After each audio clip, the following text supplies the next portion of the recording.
subsequently amended. Terminated a member of the Merit System Protection Board, a tribunal created to address widespread public concerns about the federal civil service, and unlawfully transmitted sensitive personal information of private citizens and government employees in violation of, among other federal laws, the Privacy Act and the Administrative Procedures Act. In all of this, Donald John Trump has willfully disregarded federal laws and the Constitution, imperiled a co-equal branch of government, and threatened the integrity of the democratic system. He thereby betrayed his trust as president, abused the powers of the presidency, acted in a manner grossly incompatible with self-governance and the rule of law, and has committed the high crimes and misdemeanors of obstruction of justice and effecting a wide-ranging scheme to destroy and corrupt the legal system and the powers of the courts under Article 3 of the Constitution. Wherefore, Donald John Trump, by such conduct, has demonstrated that he is unfit to govern a nation by and for the people, has acted in a manner grossly incompatible with self-governance and the rule of law, and will remain a threat to the Constitution if allowed to remain in office. Article 2, usurpation of the appropriations power. The Constitution provides that the House of Representatives shall have the sole power of impeachment, and that the President shall be removed from office on impeachment for and conviction of treason, bribery, or other high crimes and misdemeanors. Further, Section 9 of Article 1 of the Constitution states that no money shall be drawn from the Treasury, but in consequence of appropriations made by the law. In his conduct of the office of presidency of the United States, and in violation of his constitutional oath to faithfully to execute the office of President of the United States, and to the best of his ability, preserve, protect, and defend the Constitution of the United States, and in violation of his constitutional duty to take care that the laws be faithfully executed.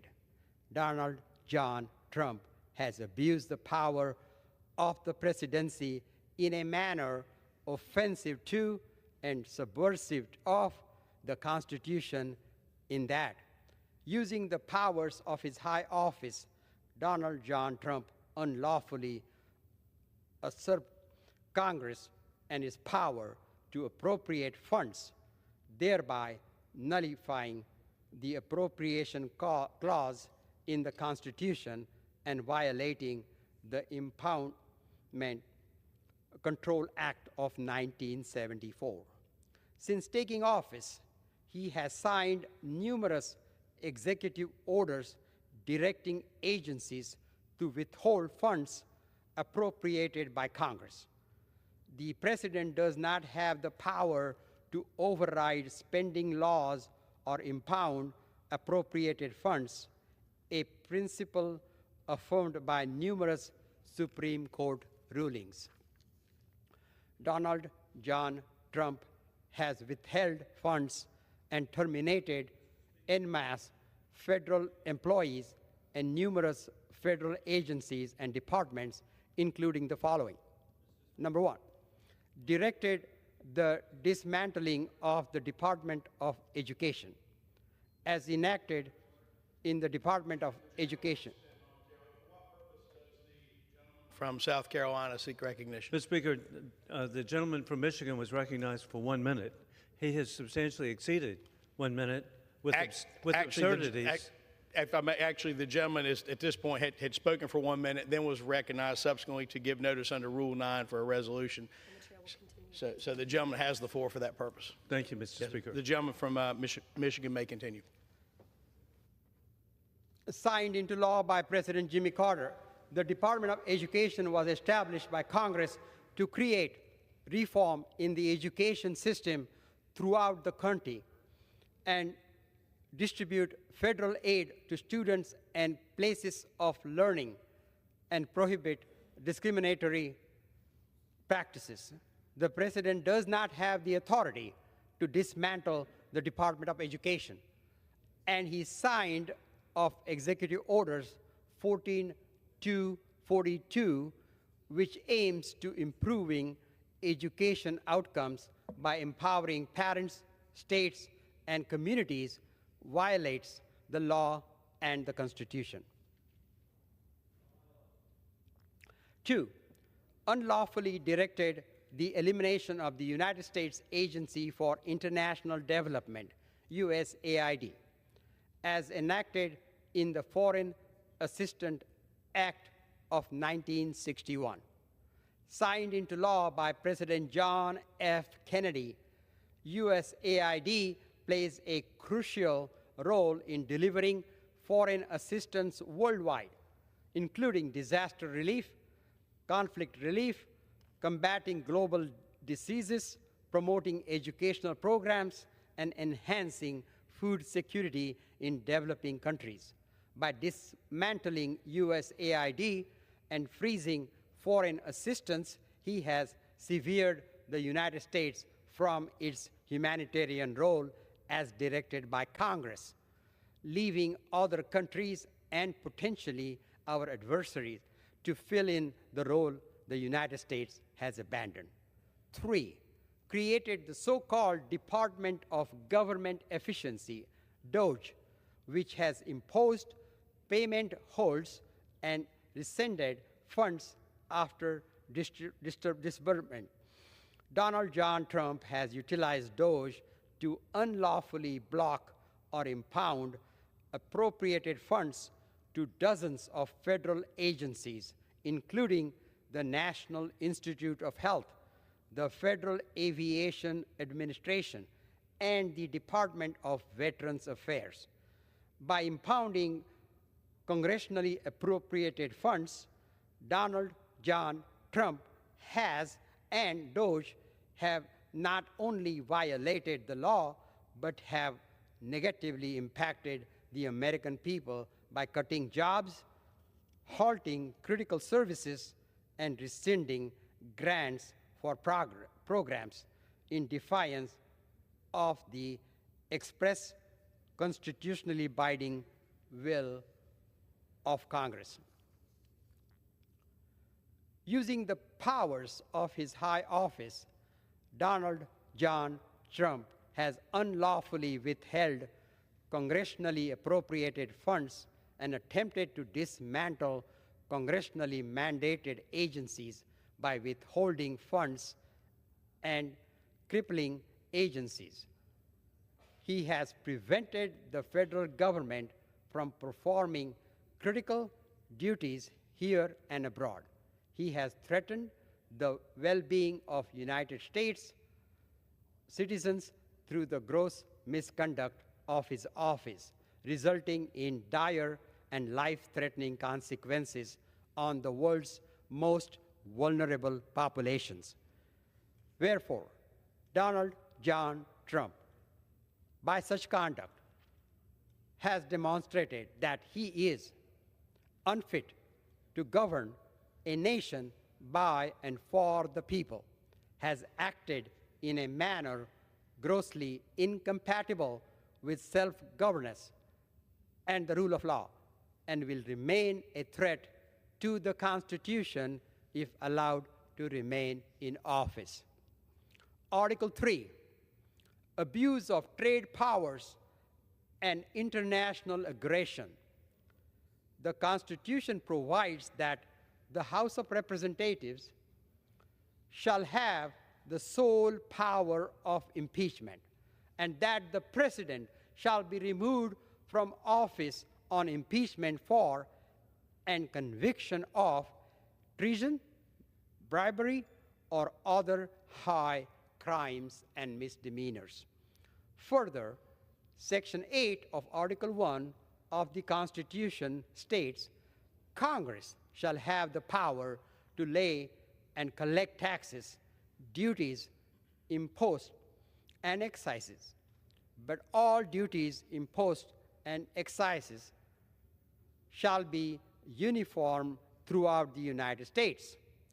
In his conduct of the office of President of the United States, and in violation of his constitutional oath to faithfully to execute the office of President of the United States, and to the best of his abilities, preserve, protect, and defend the Constitution of the United States, and in violation of his constitutional duties to take care that the laws be faithfully executed, Donald John Trump has abused the powers of the presidency in a manner offensive to and subversive of the Constitution, in that, using the powers of his high office, Donald John Trump abused trade powers by imposing unjustified and unreasonable tariffs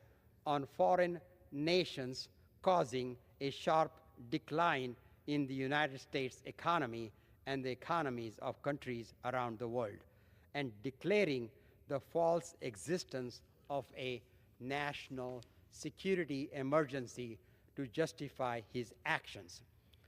Donald John Trump's tariffs contradicted trade agreements established by his administration and other administrations, including the duty ratified and binding treaty obligations of the United States, thereby breaking international laws and norms, leading to countries around the world to enact damaging tariffs on goods and services originating from the United States. His Liberation Day scheme, which imposed 10% tariff on all countries, as well as additional tariff based on a formula for reciprocity, widely mocked as a nonsensical, led to the most significant drop in the financial markets since 2020 crash triggered by COVID-19 pandemic. Additionally, Donald John Trump has threatened foreign nations with invasion, the annexation of territory, and the occupation of sovereign territory through the use of military action. By doing this, he has implicated the United States and himself in violation of constitutionally binding treaty obligations, to include the North Atlantic Treaty of 1949, the General Treaty of Renunciation of War as an instrument of national policy of 1928, the Charter of the United Nations of 1945, and the Inter-American Treaty of Reciprocal Assistance of 1947. Donald John Trump threatened the following: annexation of the sovereign country of Canada. Donald John Trump has negatively impacted the deep and historic relationship between the United States and Canada by stating numerous times that Canada should become the 51st state, under the threat of both economic coercion and military force. 2, unlawful and aggressive military action within Mexico, to include drone strikes and the use of special operations military personnel. ostensibly against drug cartels in violation of the sovereignty and territorial integrity of that country and without any congressional authorization to use military force. 3. Annexation of Greenland, an autonomous territory in the Kingdom of Denmark. Donald John Trump has continued to use hostile language aimed at taking control of Greenland, stating that the United States will go as far as we have to go to obtain control of Greenland. He has refused to rule out military action to gain control of the territory in violation of international law, and despite Denmark's long-standing alliance and friendly relations with the United States. 4. Annexation of the Panama Canal, owned and controlled by Panama. During a joint session speech to Congress, Donald John Trump stated that his administration will be reclaiming the Panama Canal. He has refused to rule out military or economic action against the souring country. Annexation of the Gaza Strip, involving the forced resettlement of the Palestinian population to the surrounding countries. Donald John Trump has stated that the United States will take over the Gaza Strip and own it. His proposal of taking over the Gaza Strip and the expulsion of its population violates international law, including the Convention on the Prevention and Punishment of the Crime of Genocide, would be unconstitutionally absent the approval of the United States Congress, and is profoundly unserious in light of the grave humanitarian situation and ongoing armed conflict in Gaza. Using the powers of his high office, Donald John Trump has unlawfully conducted himself, bringing shame and embarrassment to the office of the presidency and the people of the United States. He has betrayed the trust of the nation to conduct meaningful diplomatic negotiations as its chief diplomat and failed to maintain peaceful economic and defense relations with foreign countries. He has threatened the security of the United States through gross misconduct of his office, prompting hostilities towards Americans here and abroad, as well as foreign nations warning their citizens against visiting the United States, further harming the nation's economy. Wherefore, Donald John Trump, by such conduct, has demonstrated that he is unfit to govern a nation by and for the people, has acted in a manner grossly incompatible with self-governance and the rule of law, and will remain a threat to the Constitution if allowed to remain in office. Article 4, violation of First Amendment rights. The Constitution provides that the House of Representatives shall have the sole power of impeachment, and that the President shall be removed from office of impeachment for conviction of treason, bribery, or other high crimes and misdemeanors.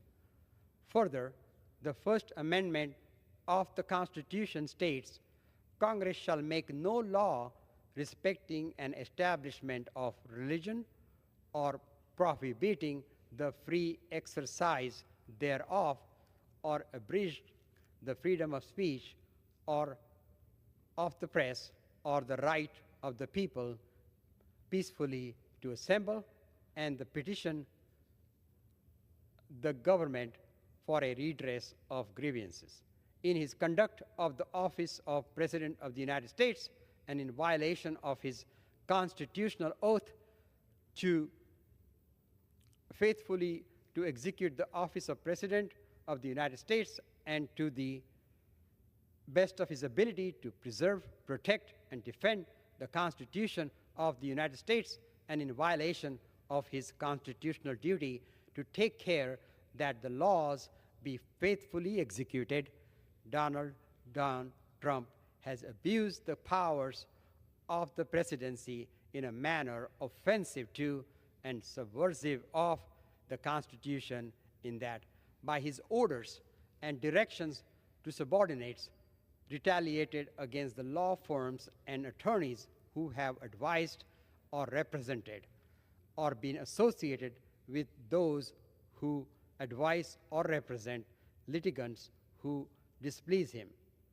In violation of the Constitution's prohibition on retaliation against individuals for engaging in First Amendment protected conduct, including the right to petition the government for redress or grievances.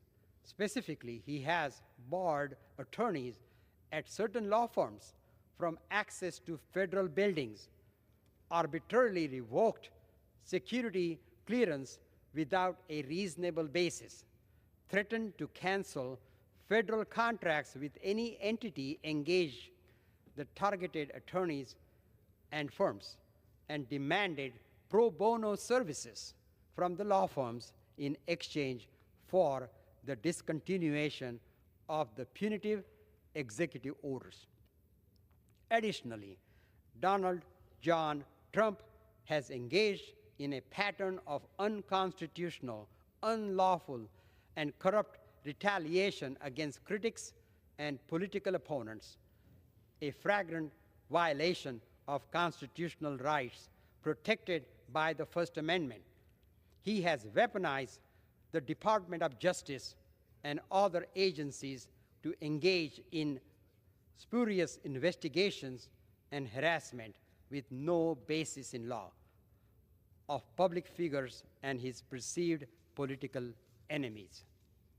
Since taking office, Donald John Trump has directed the Department of Justice to dismiss more than a dozen prosecutors who were involved in investigation against him after he left office in 2021. The Department of Justice has subsequently launched investigations into officials involved in prior probes against Donald John Trump, in some cases against individuals specifically named and accused in flagrantly improper executive orders. Furthermore, he has made direct and unambiguous public statements threatening media outlets, current and former office holders, and advocacy organizations. He has pursued meritless litigation, leveraged his public office for private gain, and perverted the course of justice and the integrity of the judicial system to extract tens of millions of dollars in putative settlements, effectively acting as a conduit for flagrant bribery and extortion. He has restricted the access of the Associated Press after they refused to use the name Gulf of America in their reporting, and has defied court orders to seize this unconstitutional action. He has also threatened current and former members of Congress for the exercise of their legislative and oversight functions, an attack on the independence of Congress as a co-equal branch of government as established by the Constitution's Article 1 vesting clause and by the Constitution's speech of debate clauses in addition to the First Amendment. For example, Donald John Trump has repeatedly threatened members of the House Select Committee on the January 6th attack on the United States Capitol which investigated the attack on the Capitol that Donald John Trump investigated.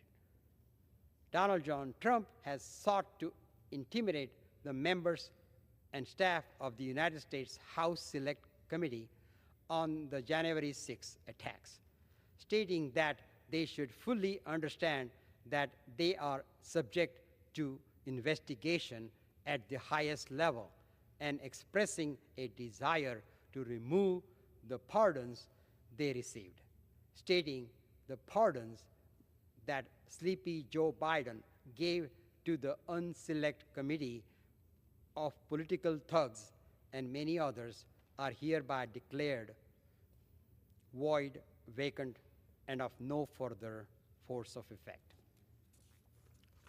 Donald John Trump has made it clear that he will not rest until all of his perceived political enemies are eliminated. In a speech addressing his Department of Justice subordinates, Donald John Trump further laid out his fascist vision for the Department of Justice. He has targeted watchdog organizations like the Citizens for Responsible and Ethics in Washington, calling them scums, and independent media outlets like CNN and MSNBC, labeling them as organizations that literally write 97.6% bad about me, are political arms of the Democratic Party. And in my opinion, they are really corrupt and they are illegal. What they do is illegal. He has stated that newspaper critical of him are really no different than a highly paid political operative. And it has to stop. It has to be illegal. It's influencing judges. It just cannot be legal. By these and many other actions, he has sought to outlaw dissent, opposition, and criticism of himself and his administration. This attack on the constitutional rights to the freedom of speech and of association and of the right to petition the government for redress of grievances is wholly incompatible with the rights and liberties of the people of the United States, as well as self-governing people under the rule of law. In purpose and effect, he has attempted to suppress dissent and opposition, casting a chilling effect over the public discourse and striking at the core freedoms essential to a free society and democratic elections under the Constitution. Wherefore, Donald John Trump, by such conduct, has demonstrated that he is unfit to govern a nation by and for the people, has acted in a manner grossly incompatible with self-governance and the rule of law, and will remain a threat to the Constitution if allowed to remain in office. Article 5, creation of unlawful office. The Constitution provides that the House of Representatives shall have the sole power of impeachment, and that the President shall be removed from office on impeachment for and conviction of treason, bribery, or other high crimes and misdemeanors. Further, Section 2 of Article 2 of the Constitution states that the President shall appoint ambassadors, other public ministers and counsels, judges of the Supreme Court, and all other officers of the United States. But the Congress may, by law, vest the appointment of such inferior officers as they think proper in the President alone, in the courts of law, or in the heads of departments. In his conduct of the office of President of the United States, and in violation of his constitutional oath to faithfully to execute the office of President of the United States and to the best of his ability, preserve, protect, and defend the Constitution of the United States.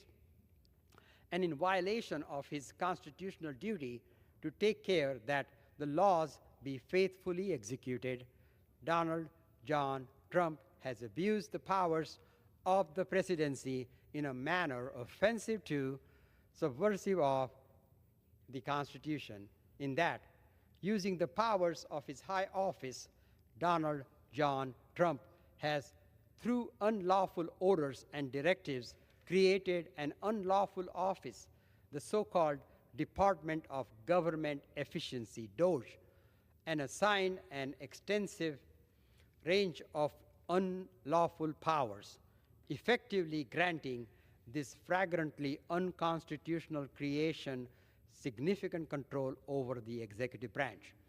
Donald John Trump has appointed Mr. Elon Musk as the de facto head of this contrived entity, which was not created or funded by any law, without a formal title or office. These actions have been in direct violation of the Constitution requirement that principal officers of the United States must be created by law and their appointees confirmed by the Senate, and that inferior officers must be created by law with their appointment vested as Congress may determine. Additionally, he has vested these powers in Mr. Musk without complying with the constitutional requirement that all officers of the United States be commissioned by the President and swear an oath of office to support the Constitution. Mr. Musk has been designated as a special government employee of the White House office in violation of the statutory authorization and restrictions of such designation. This false claim has also been used to commit violation of the ethics, disclosure, and conflict of interest laws applicable to government offices and regular employees.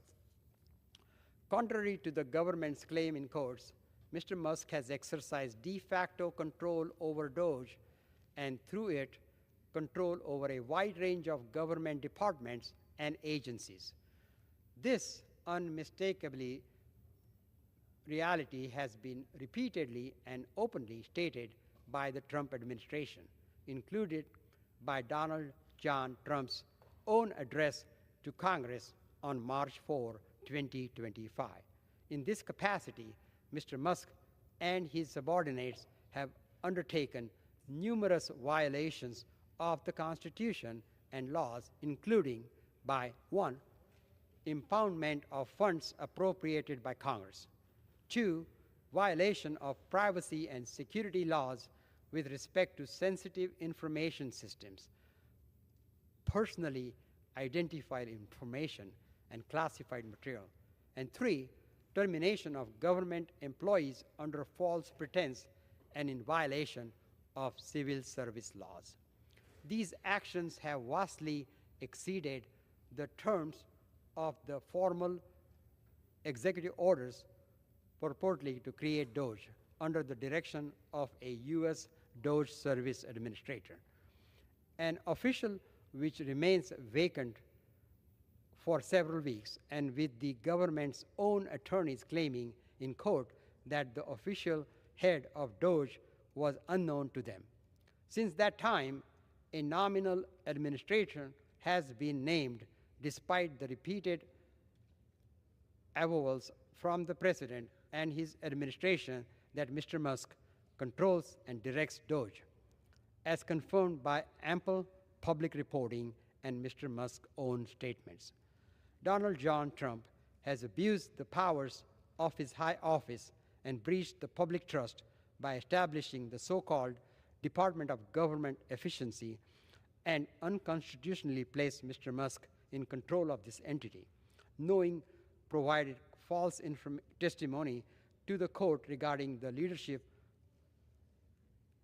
of the said entity and directing the unlawful entity to implement his agenda, in violation of the Constitution's objective establishing justice and fundamental rules for how the executive branch of the United States is to be structured and how persons may be appointed to public office. Wherefore, Donald John Trump, by such conduct, has demonstrated that he is unfit to govern a nation by and for the people, has acted in a manner grossly incompatible with self-governance and the rule of law, and will remain a threat to the Constitution if allowed to remain in office. Article 6, bribery and corruption. The Constitution provides that the House of Representatives shall have the sole power of impeachment, and that the President shall be removed from office on impeachment for and conviction of treason, bribery, or other high crimes and misdemeanors. Further, Section 9 of Article 1 of the Constitution states that no person holding any office of profit or trust under them shall, without the consent of the Congress, accept of any presents, emoluments,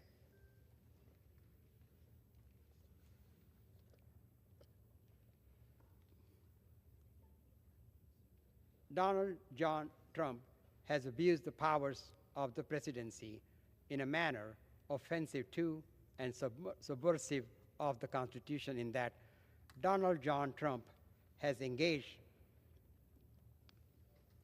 in a pattern of unlawful corruption for the personal profit of himself and his associates, soliciting and accepting bribes in exchange for official actions, policy influence, and favorable treatment from the administration. In so doing, he has, beyond a reasonable doubt, profiteered from public office on a scale unprecedented in American history. Donald John Trump has engaged in fraudulent con artist schemes through pump and dump or rug pull tactics for cryptocurrency tokens. He has created and at the same time enabled a direct conduit for bribes paid to him in exchange for official actions. Donald John Trump has also leveraged the threat of hostile government action and the corresponding offer of preferential treatment in order to extract large payments in the form of settlements for meritless and vexatious litigation he pursues in his personal capacity, thereby corrupting both the executive branch and the judiciary. To advance his end, Donald John Trump solicited and received $940 million in pro bono services from prominent law firms to help causes he personally supports. Donald John Trump has refused to divest himself or take any steps to prevent conflicts of interest in his substantial personal business ventures, creating another conduit for the payments of bribes. Donald John Trump has permitted and encouraged his subordinates to violate laws regarding ethics, disclosure, and self-dealing, and through these actions, he has enabled and encouraged corruption and graft by his relatives, associates, and political allies. Donald John Trump has in these ways and others solicited payments from foreign governments for corrupt purposes and in flagrant violation of the Constitution's prohibition on foreign emoluments. Whereupon, Donald John Trump, by such conduct, has demonstrated that he is unfit to govern a nation by and for the people, has acted in a manner grossly incompatible with the self-governance and the rule of law, and will remain a threat to the Constitution if allowed to remain in office. Article 7, tyranny. The Constitution provides that the House of Representatives shall have the sole power of impeachment, and that the President shall be removed from office on impeachment for conviction of treason, bribery, or other high crimes and misdemeanors. Further, the system of checks and balances, as well as separation of powers as defined in the Constitution, work to ensure that the office of the President does not become tyrannical in his conduct of the office of President of the United States and in violation of his constitutional oath to faithfully to execute the office of President of the United States and to the best of his abilities preserve, protect, and defend the Constitution of the United States and in violation of his constitutional duty to take care that the laws be faithfully executed. Donald John Trump has abused the powers of the presidency in a manner offensive to, subversive of the Constitution, in that he has, by his actions and statements, sought to establish himself as tyrant, dictator, and autocrat over the people of the United States, usurping unto himself the constitutional powers of Congress, the courts, and the states, and powers illegitimate and beyond the scope of lawful government altogether. He has claimed for himself absolute and arbitrary power, the ability to suspend laws at whim, and utterly disregarded and betrayed his oath to faithfully execute the office of presidency of the United States and to preserve, protect, and defend the Constitution of the United States.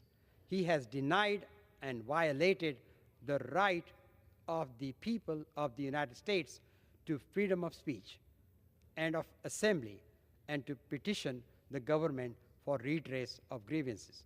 He has denied and violated the right of the people of the United States to due process of law and equal protection under laws, to fair, impartial, independent courts, and to legal counsel.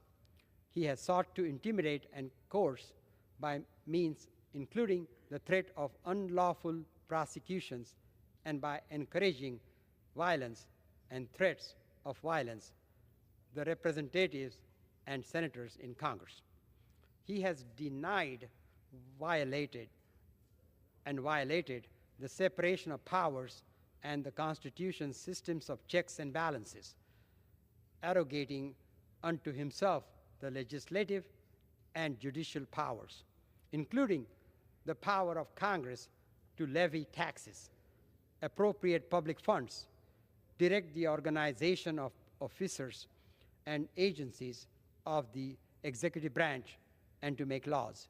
He has sought to intimidate, coerce, and exhort the officers of the several states, including those elected by the people thereof, and thereby sought to commandeer the several states in violation of their sovereignty and the system of federalism established by the Constitution of the United States.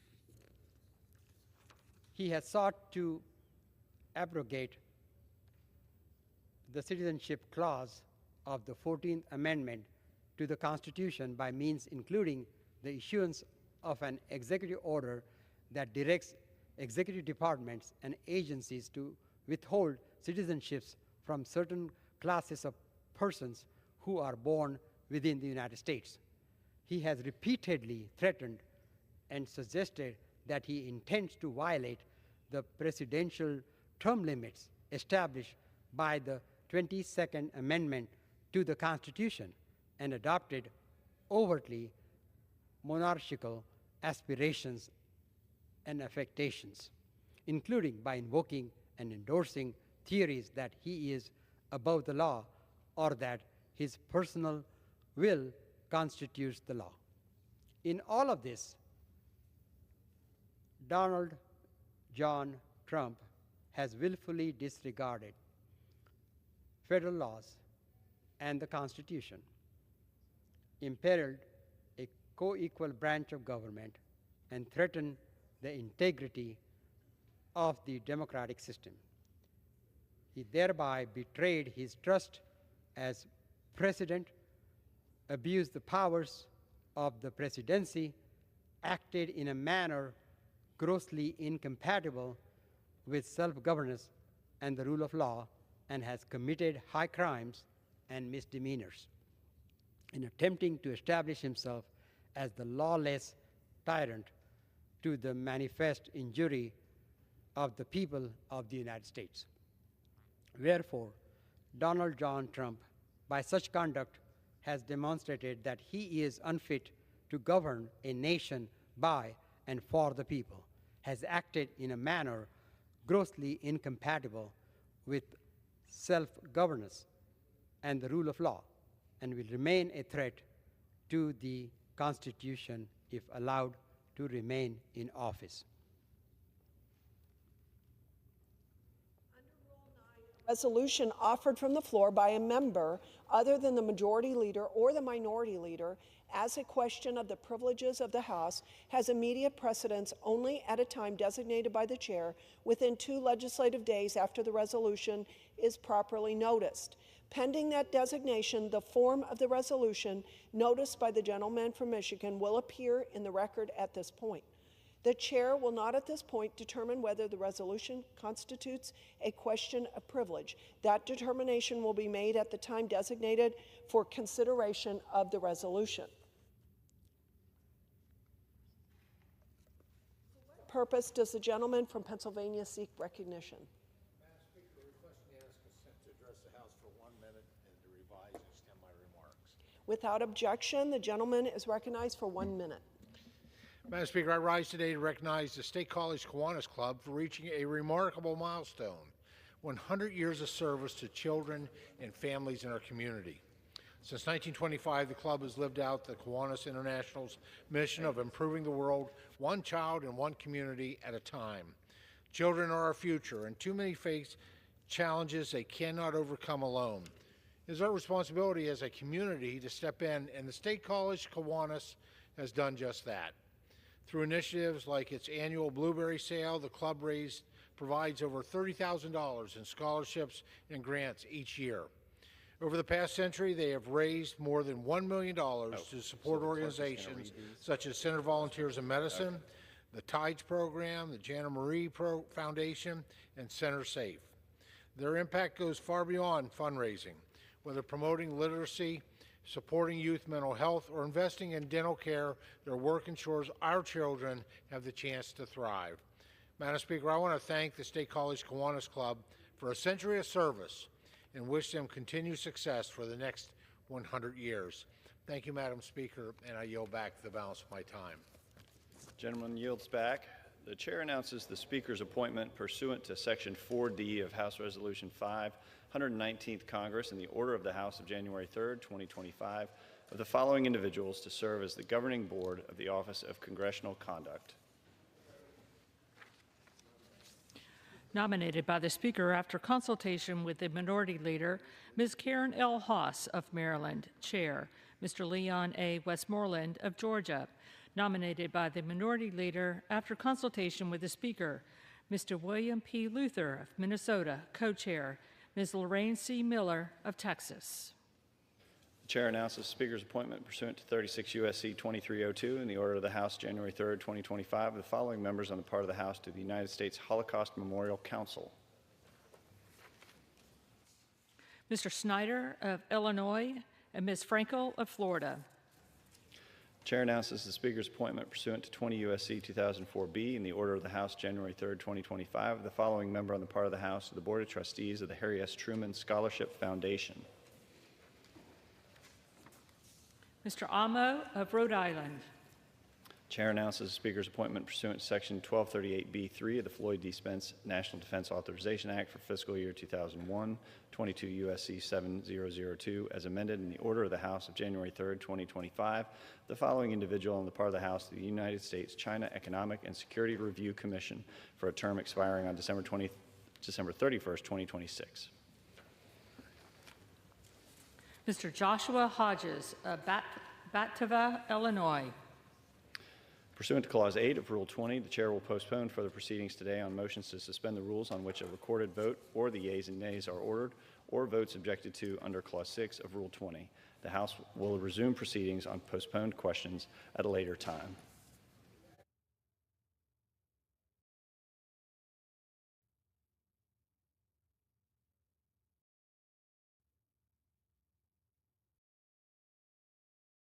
Does the gentleman from Missouri seek recognition? Mr. Speaker, I move that the House suspend the rules and pass House Resolution 364. Clerk will report the title of the resolution. House Resolution 364, resolution calling upon local communities to support organizations that provide resources and aid Global Shield families in their time of need. Pursuant to the rule, the gentleman from Missouri, Mr. Onder, and the gentlewoman from New Jersey, Ms. Poe, each will control 20 minutes. The Chair recognizes the gentleman from Missouri. Mr. Speaker, I ask unanimous consent that all members have 5 legislative days in which to revise and extend their remarks and insert extraneous material into the record on House Resolution 364. Without objection. Mr. Speaker, I yield to myself such time as I may consume. Gentleman is recognized. Mr. Speaker, House Resolution 364 calls on local communities to support organizations that provide resources and aid to Gold Shield families in their time of need. This is a common sense resolution that recognizes the families of fallen servants of public safety as revered Gold Shield families. These Gold Shield families deserve support from their communities in their time of need. This resolution honors the ultimate sacrifice their loved ones made in the line of duty. I want to thank the gentleman from Pennsylvania, Mr. Muser, for his leadership on this resolution. Mr. Speaker, I urge support of the resolution and reserve the balance of my time. Gentleman reserves. The gentlelady from New Jersey is recognized.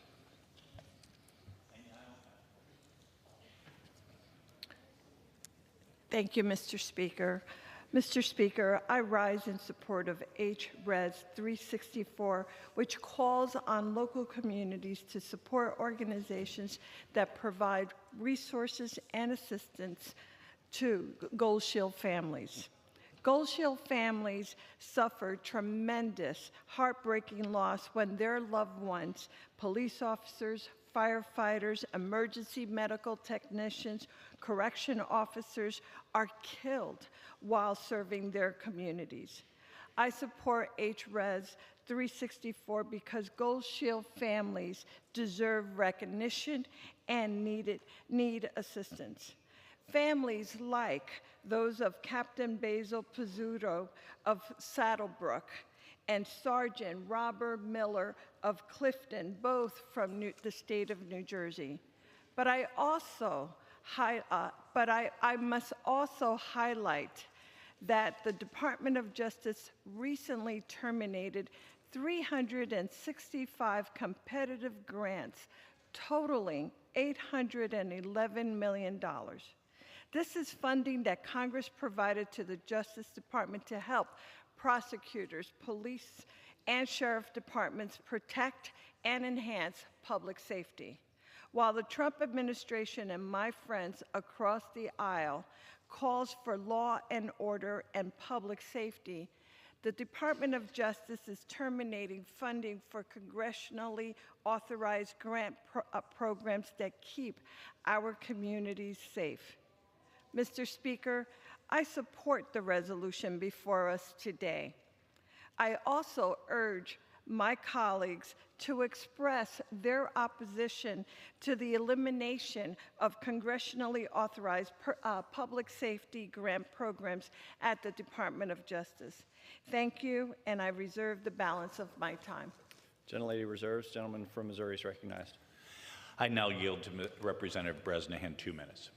Gentleman from Pennsylvania is recognized for 2 minutes. Thank you, Mr. Speaker. I rise today in proud support of House Resolution 364, recognizing the Gold Shield Families Resolution. And I want to thank my colleague, Congressman Muser, for his leadership in reintroducing this important measure.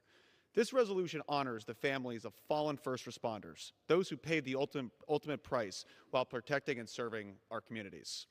These families, often referred to as the Gold Shield families, carry an unthinkable burden of loss. It is our duty, not just as lawmakers, but as fellow citizens, to ensure their sacrifice is never forgotten and see that their families are taken care of after they are gone. An astounding example of this mission and inspiration for the resolution is right in my congressional district. Camp Freedom in Carbondale, Pennsylvania provides meaningful outdoor adventures that promote healing for disabled veterans, first responders, and their families, including the families of the fallen. By passing House Resolution 364, we send a clear message that the sacrifices of these families do not go unnoticed. We acknowledge that behind every fallen officer, firefighter, or EMT is a family, spouse, children, parents who bear the weight of that loss every day, yet continue to honor their loved one's legacy through quiet strength and enduring service to their communities. This resolution sends a clear message. We recognize you. We honor your sacrifice, and we stand with you. I urge my colleagues to join me in passing House Resolution 364, making it the first step in broader efforts to support Gold Shield families through both our words and our actions. Thank you. I yield back. Gentleman yields back. Gentleman from Missouri. I reserve. Gentleman reserves. Gentlelady from New Jersey is recognized. I reserve. Gentlelady reserves. Gentleman from Missouri. I now yield the resolution sponsor, Representative Muser, 5 minutes. Gentleman from Pennsylvania is recognized for 5 minutes. Thank you, Mr. Speaker, and I want to thank the gentleman from Missouri for his leadership, and I also want to thank my good friend and colleague, Congressman Rob Bresnahan, for his participation and great work in support of this resolution. Mr. Speaker, this is National Police Week, and I rise in support of my legislation, HRES 364, the Gold Shield Families Resolution. Of all the priorities we face in this chamber, Mr. Speaker, none is more fundamental than ensuring public safety and protecting human life. It is the foundation for everything else, our economy, our freedoms, our way of life. So the people on the front lines of that effort are our first responders. Police officers, firefighters, EMTs, correction officers, and dispatchers, they are the tip of the proverbial spear. They put themselves in danger, often on a regular basis, to keep the rest of us safe. They are the thin blue line, the thin gold line, the thin red line that holds society together. They serve not for accolades, but out of duty and honor. I know this personally. My father was a police officer and a detective, while my grandfather also was a firefighter, the captain of his house. I remember clearly the risks my father took every day he walked out the door. I remember well what it meant to be a police family. And I know the courage it takes, not just for the officer, but for the family members who stand behind them. And when the worst happens, when a first responder is lost in the line of duty, it is the family who bears the burden of that sacrifice for the long term. They are the ones left picking up the pieces, mourning their loved ones, and carrying their legacy forward.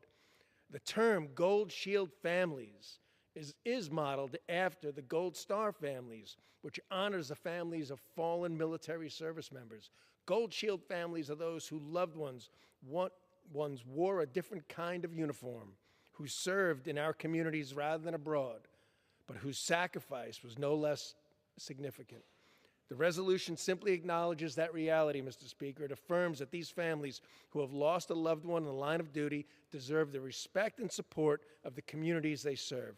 Their sacrifice and their struggles will not be forgotten. And our local communities must play their part to support nonprofit organizations that serve Gold Shield families during their time of grief and hardship. And HRES 364 encourages Gold Shield families to turn on these trusted groups for connection, care, and healing as they navigate life after loss. This resolution was inspired by one such organization, Camp Freedom in Carbondale, Pennsylvania, whose executive director, my good friend Matt Gaddis, who is in the chamber with us tonight, he brought this idea forward. And I want to thank Matt very, very much for a great idea and helping us see it through.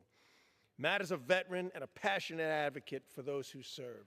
He saw firsthand the need to give proper recognition to the families of fallen first responders, especially those who had once served our country in uniform and continued that service here at home. Camp Freedom provides outdoor healing experiences for disabled veterans, first responders, and their families. Their mission is rooted in community, connection, and recovery. And I thank Matt and all of his team for all they do to support those who served our country. To date, Camp Freedom has served more than 12,000 veterans, first responders, and service members' families from across Pennsylvania and the country. I also want to recognize Bill Bockenberg, who founded Camp Freedom. His passion and vision have made Camp Freedom what it is today, a special place for many. This resolution, Mr. Speaker, is only 2 pages long, but its message is powerful. It recognizes these families, it thanks them, and it affirms that their sacrifices are worthy of our continued support. This resolution has strong bipartisan backing, and I thank all of my colleagues on both sides of the aisle who have joined as co-sponsors. So during the National Police Week, let me say this to every police officer, firefighter, EMT, dispatcher, and emergency responder: thank you for your service. You are that thin gold line that separates us from chaos. So you are the reason our Constitution is more than words on paper. It's every Gold Shield family, your loved ones' service mattered. Their sacrifice will not be forgotten, and neither will yours. I urge my colleagues to support HREG 364. Let's pass this resolution and give these families the recognition and community support that they have long deserved. Thank you, and I yield back. Gentleman yields back. Gentleman from Missouri is recognized. I reserve. Gentleman reserves. Gentlelady from New Jersey is recognized. Thank you, Mr. Speaker. Mr. Speaker, I wholeheartedly support the resolution before us today, and I encourage all of my colleagues to do the same. Thank you so very much, and I yield back the balance of my time. Gentlelady yields back. Gentleman from Missouri is recognized. Mr. Speaker, in closing, HRES 364 is a common sense resolution that honors the sacrifices of our brave public servants and helps ensure the welfare of their families. I urge support of this resolution, and I yield back the balance of my time. The gentleman yields back. The question is, will the House suspend the rules and agree to House Resolution 364? Those in favor say aye. Aye. Those opposed, no. In the opinion of the chair, 2/3 being in the affirmative, the rules are suspended, the resolution is agreed to, and without objection, the motion to reconsider is laid on the table.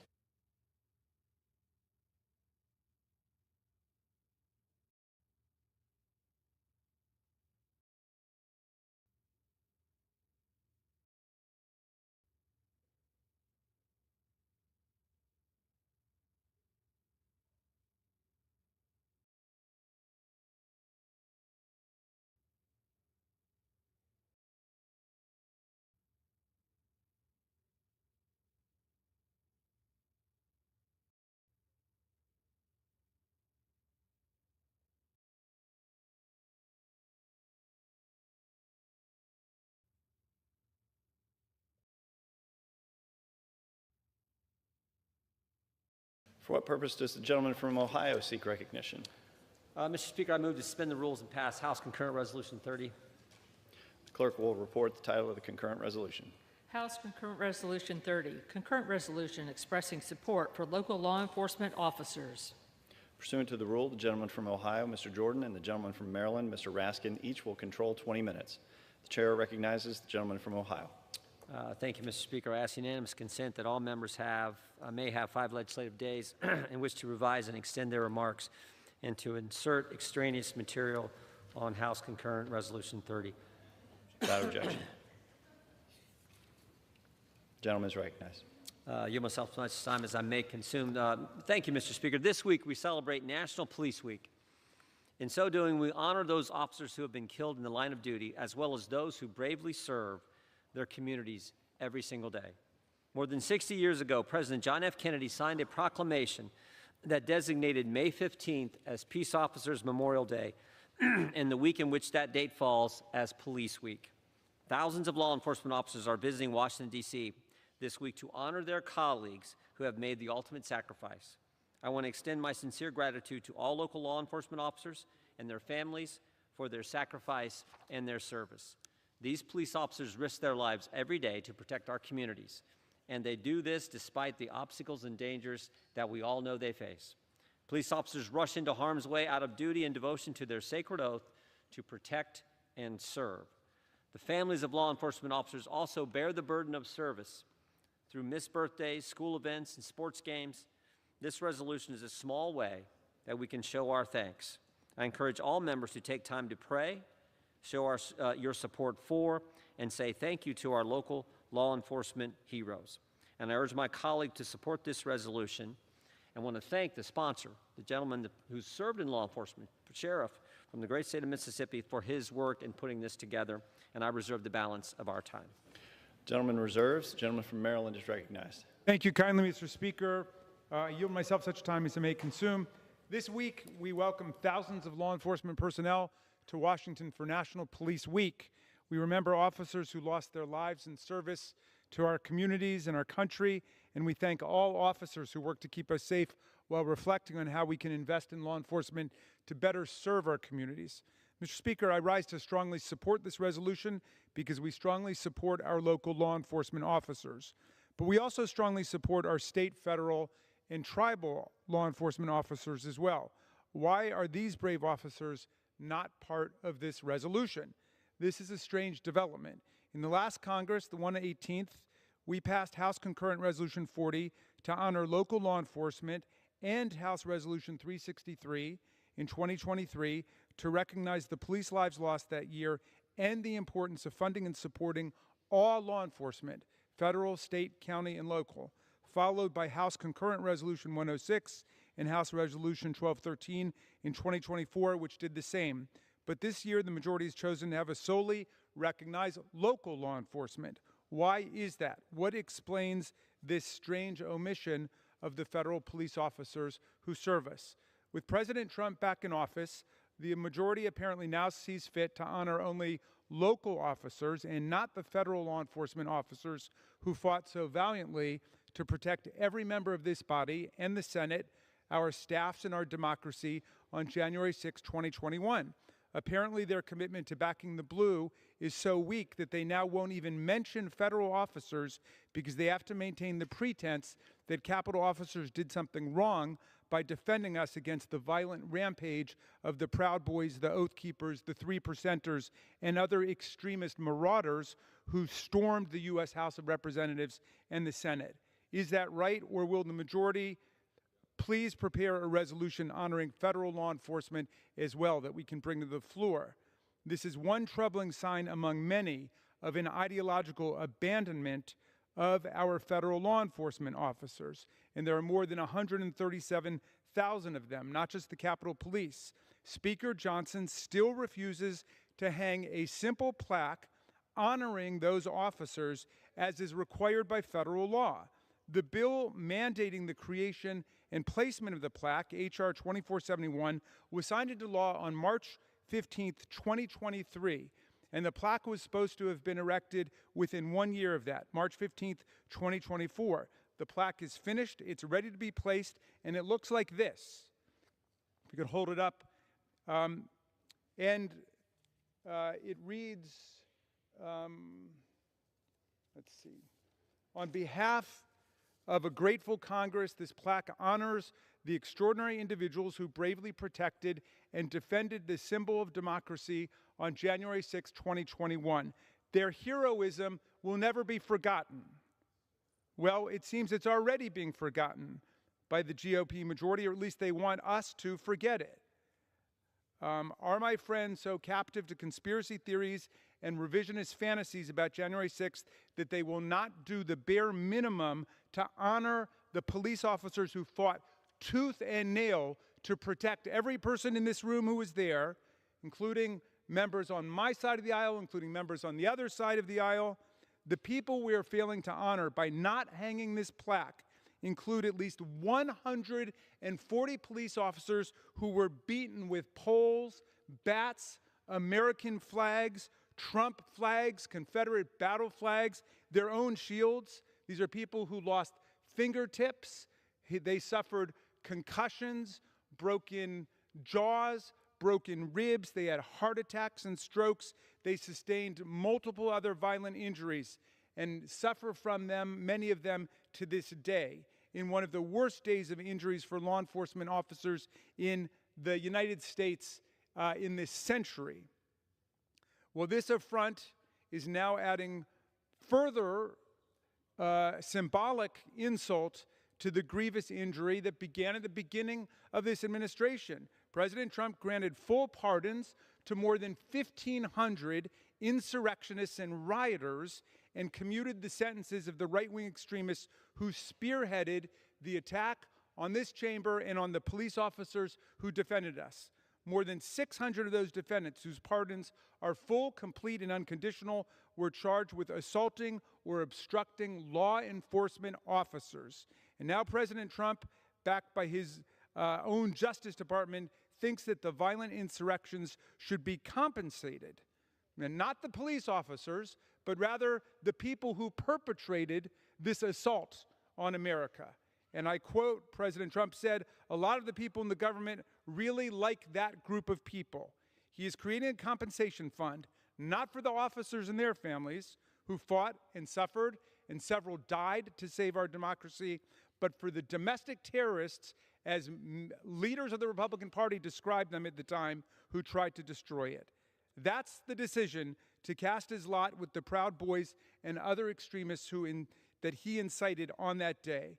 Many of the officers who served on January 6th feel betrayed by the officials whose lives they saved that day. Take former U.S. Capitol Police Sergeant Aquilino Gunnell, who was nearly crushed to death on January 6th. Sergeant Gunnell is an Army veteran from the Iraq War and was upholding his oath to defend and protect the seat of our nation's government. He said he saw violence on that day here at the Capitol far worse than anything he experienced fighting for America abroad. And despite the fact that he and many other officers nearly lost their lives and now face lifelong injuries that have forced him out of the line of police work, they still cannot get approved for public safety officers' benefits, which provide disability benefits to officers catastrophically injured in the line of duty. As Sergeant Gunnell recently told my staff, Trump is treating the rioters like they were the ones defending the Capitol. He noted that at every turn, when Republicans could honor the bravery of law enforcement officers that day, they've instead chosen to do nothing. Of course, if my colleagues across the aisle want to focus on local law enforcement, then I might ask why we are simply honoring them with this concurrent resolution and not taking more meaningful action, like restoring millions of dollars in federal grants that help support them that were recently terminated by the Department of Justice at the direction of DOJ and Elon Musk. Those grants supported programs like the Rural Violent Crime Reduction Initiative, which delivered financial assistance directly to dozens of rural law enforcement agencies across America and allowed agencies to upgrade technology and equipment, hire and deploy personnel, support victim services and crime prevention programming, and fill in other gaps in policing for small, rural, underfunded police agencies.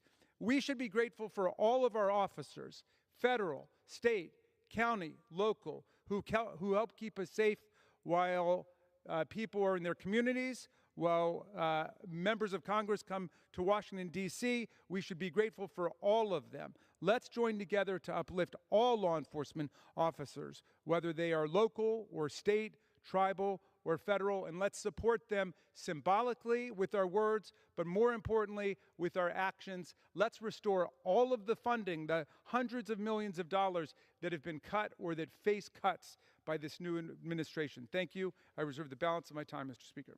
Gentleman reserves. Gentleman from Ohio is recognized. Thank you, Mr. Speaker. Let's be clear. Republicans honor local law enforcement. Democrats defund them.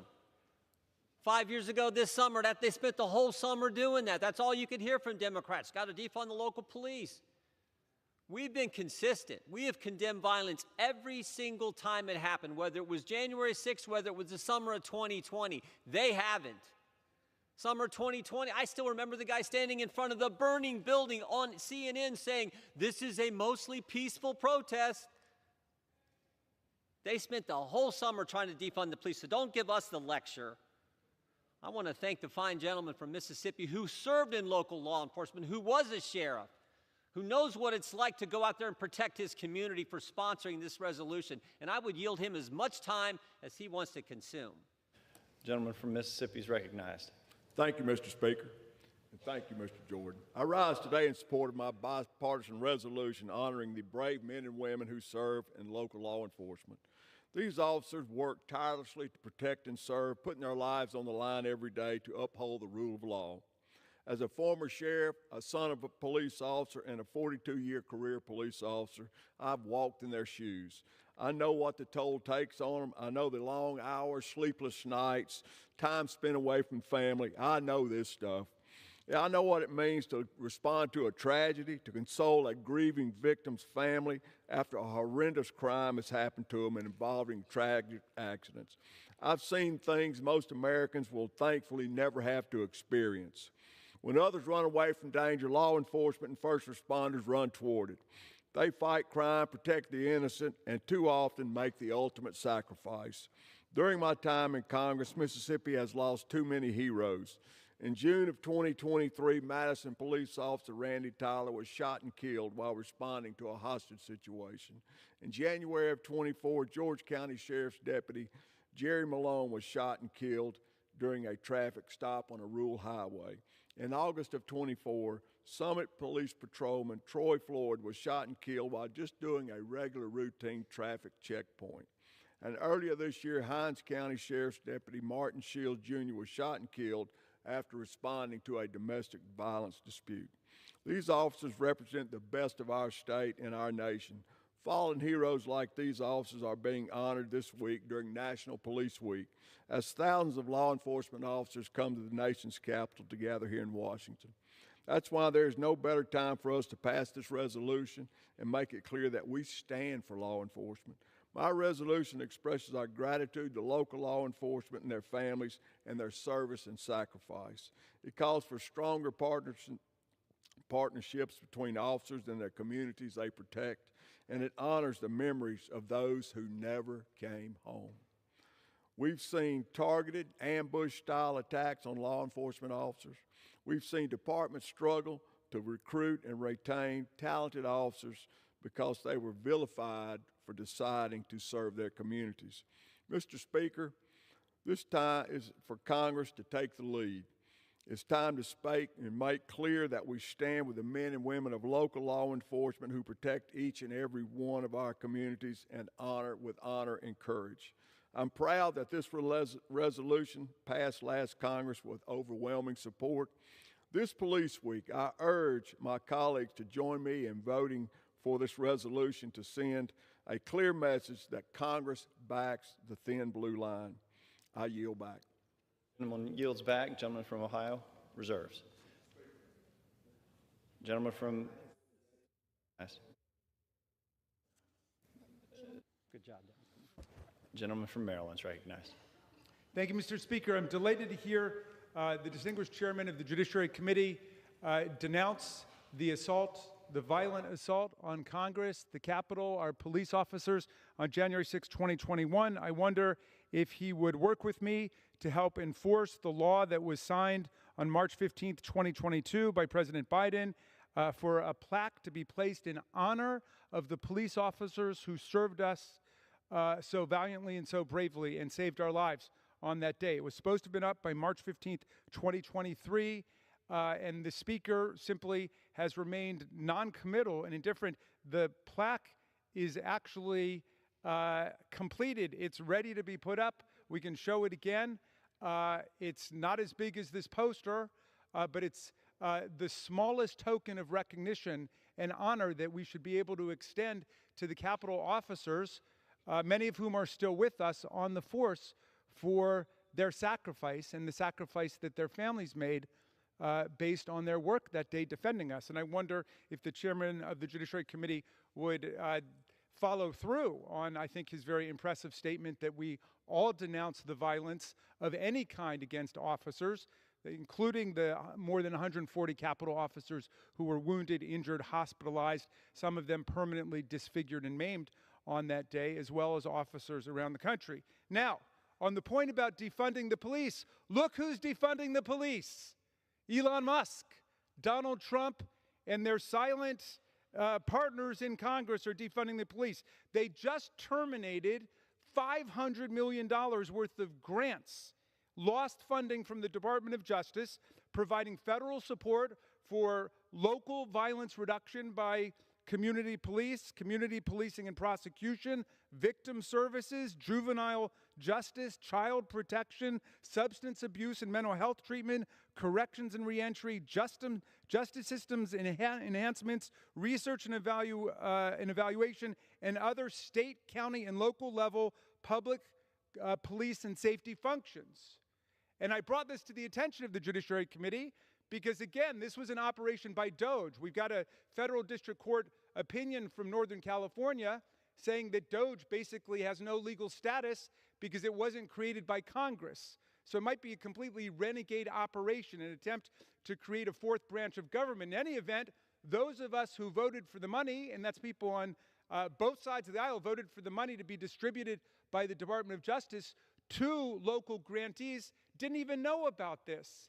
And I shared with the chairman and with all the members of the committee the one name of the DOJ employee, an unelected bureaucrat, a juvenile bureaucrat from Silicon Valley who worked his way up through Tesla and so on and then ended up in DOJ, cut hundreds of millions of dollars to local police. They defunded the police. DOJ defunded the police. Donald Trump defunded the police, and I introduced an amendment to try to restore every single grant that they cut off in severing that in federal investment in local police. My colleagues uttered not a word in opposition to my amendment, but they all voted against it, simply because they're walking the line with Elon Musk right off the edge of the Constitution, because there's no constitutional grounding for anything that guy's doing, but they walked the line behind Elon Musk and Donald Trump, and they just defunded hundreds of millions of dollars from community law enforcement and public safety. So don't give me that lecture about defunding the police, which our side has never supported, but their side is just colluded in right now in terms of what the Department of Justice did. And that doesn't even get into their attempt to dismantle completely the ATF, shut down critical functions in the Department of Justice that protect us from foreign involvement in our elections, to take down the kleptocracy task force and so on. So I don't want any lectures coming in our direction either. Thank you, Mr. Speaker, and I'll reserve my time. The gentleman from Maryland reserves. The gentleman from Ohio is recognized. Thank you, Mr. Speaker. You can try to rewrite history, but it just doesn't work. Let me just read off the Democrat-run cities that did defund the police. And here's the game the Democrats won. All during the summer of 2020, they were saying defund the police. Democrats-run cities all over the country were doing so. And now they say, oh, but we want the federal taxpayers, because crime went up when we defunded the police. We want federal taxpayers to send us money to make up for the cuts we did there, and we spent the money elsewhere. That was the game. If you don't believe me, here's the list. Austin, Texas, $150 million cut. Boston, Massachusetts, $12 million cut. Burlington, Vermont, $1.1 million. Denver, Colorado, $55 million. Eureka, California, $1.2. Hartford, Connecticut, $2 million. Kansas City, Kansas, $42 million. Los Angeles, $150 million. Madison, Wisconsin, $2 million cut. Minneapolis, $8 million. New York City, $1 billion cut that summer. Norman, Oklahoma, $865,000. Oklahoma City, $5.5 million. Philadelphia, $33 million. Portland, Oregon, $16 million. Salt Lake City, $5.3 million. San Francisco, $120 million. Seattle, Washington, $69 million. Washington, D.C., $15 million. And we know about the crime that's happened in this city. And of course, in the ranking member's home state of Maryland, Baltimore cut their police department $22 million. And now they're saying, oh, make sure the federal money keeps coming. And look, I'm not against some of these grant programs. We'll look at all those. But don't say you didn't defund the police. You did. Everyone knows you did, and you all talked about it, and you cheered it on. You said for the bad guys who harmed the police that summer when you were encouraging cities to cut the police, the bad guys who were you were raising money to bail them out. Your presidential candidate was raising money to bail them out. So you can have all the revisionist history you want. The facts are the facts. And with that, I reserve. The gentleman from Ohio reserves. The gentleman from Maryland is recognized. Thank you, Mr. Speaker. I'd like to start just by asking my friend from Ohio if whether he's referring to me when he uses the word you, or if he's referring more generally to some other people, because I would categorically deny having done any of those things. I didn't, so perhaps if into that party that you belong to, not you okay, personally. well, the gentleman refers, and I think he's aware of this because he's an extremely clever debater, he referred exclusively to things that different local governments did or did not do. I don't know what Denver, Colorado did, or Burlington, Vermont, or whatever. I know what the United States Congress does.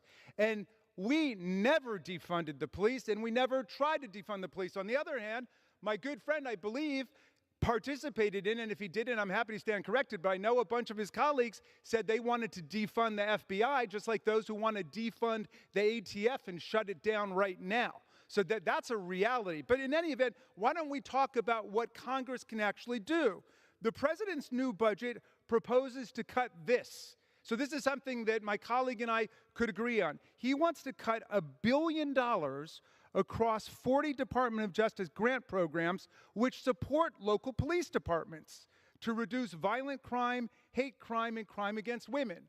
Would my colleague work with me to oppose that suggestion in the president's budget? They want to cut $646 million from FEMA for violence and terrorism prevention. Why do they want to do that? I have no idea. They want to cut $545 million from the FBI, cutting its workforce by more than 2,000 personnel. That sounds like defunding law enforcement to me.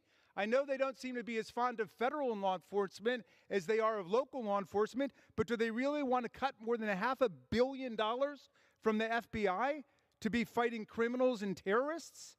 I mean, I just, for the life of me, I don't understand how they can do that while they swear fealty to law enforcement. It just makes no sense. They want to cut $491 million from the Cybersecurity and Infrastructure Security Agency, making our cyber and physical infrastructure far more vulnerable to attack by foreign bad actors like Vladimir Putin and President Xi and Kim Jong-un. I know there's some people in high levels of office who are fond of those people, who write Valentines to Kim Jong-un, but the rest of us would like to be protected from them. We should not be dismantling the cybersecurity infrastructure of America. They want to cut $212 million from the DEA. Now, can you imagine if a Democratic president had proposed any of this, they would be screaming, their hair would be on fire, but Donald Trump proposed it, and they just mumble along like it's no big deal. What about all of these efforts to defund federal law enforcement, like the DOJ, FEMA, FBI? Will our colleagues work with us to restore that money? I'm happy to reserve. The gentleman from Maryland reserves. The gentleman from Ohio is recognized. Thank you, Mr. Speaker. Look, I have not said I was for defunding the ATF or the FBI. What I've said, what the American people have said clearly, is they don't want these agencies weaponized against the very people they're supposed to serve. We all know about the FBI. Think about this, though. When you think about the FBI's budget, it's like $12 billion. More than half of that budget, more than half of the personnel at the FBI are focused on intelligence and counterintelligence. I think most Americans probably think the FBI should spend most of its resources on going after traditional crime, organized crime, bad guys, gang activity. Well, I think that's probably where they think it should be, but no, they're spending half their budget, half their personnel on surveillance of Americans. I think that's a little different. How about the ATF? We all know the example of the ATF raiding Brian Malinowski's home. Brian Malinowski was the highest paid official in the Little Rock, Arkansas municipal government, ran the Bill and Hillary Clinton Airport, gun hobbyist. The ATF thinks he's done something wrong. Instead of just going and visiting him, coming to see him, picking him up at his work, taking him back to his house to execute the warrant, the search warrant, no, they had to kick in his door, pre-dawn raid, 10 cars pull up. First thing you see on the doorbell cam is them putting tape on the camera. 53 seconds later, Brian Malinowski has been shot in the head and subsequently dies. So I'm for these agencies actually serving the taxpayers, not in being engaged in things like that. We respect the police who want it done right at the local level. God bless them. So I've not been for defunding them. We're for honoring local police, like this good sheriff, this member of Congress, and what they do day in and day out. That's what this resolution was about. But the other side, they want to come here and start talking about all kinds of things. I didn't intend to. I intended to, you heard my opening statement. You heard the gentleman's opening statement. But the other side wants to go start attacking things. Okay, fine. We're just setting the record straight. With that, I reserve. The gentleman from Ohio reserves. The gentleman from Maryland is recognized. Thank you, Mr. Speaker. Well, yes, the record is becoming increasingly clear here. My colleagues don't want to do anything about the dismantling of hundreds of millions of dollars of funds that we appropriated to the Department of Justice that have been mysteriously deleted by a DOJ employee from local law enforcement. These are grants that go to local police departments and victim assistance agencies all over the country. They got rid of that. Then the president comes forward with a budget that will cut more than $1.5 billion, maybe $2 billion from local law enforcement to go after violent crime, hate crime, to defend the victims of rape and sexual assault. My colleague changes the subject once again to talk about weaponization.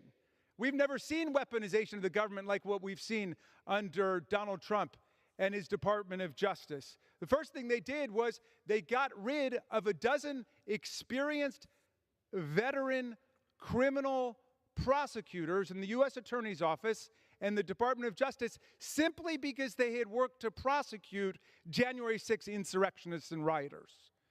Yes, let me repeat that. They fired prosecutors for doing nothing more than their jobs, to prosecute the criminals who beat the daylights out of our police officers, and they sacked all of those prosecutors. Some of the most experienced veteran prosecutors that we have in the U.S. Attorney's Office. Then he named to be the acting U.S. Attorney Ed Martin, and he was just forced to withdraw that nomination because he was standing by a neo-Nazi Holocaust revisionist who said that Hitler's problem was that he didn't finish the job, and who said that those who are born with disabilities should be killed at birth. And Ed Martin called him a great man and a great leader. Well, he withdrew the nomination, but still he put Ed Martin in the Department of Justice to a position that is not subject to Senate confirmation.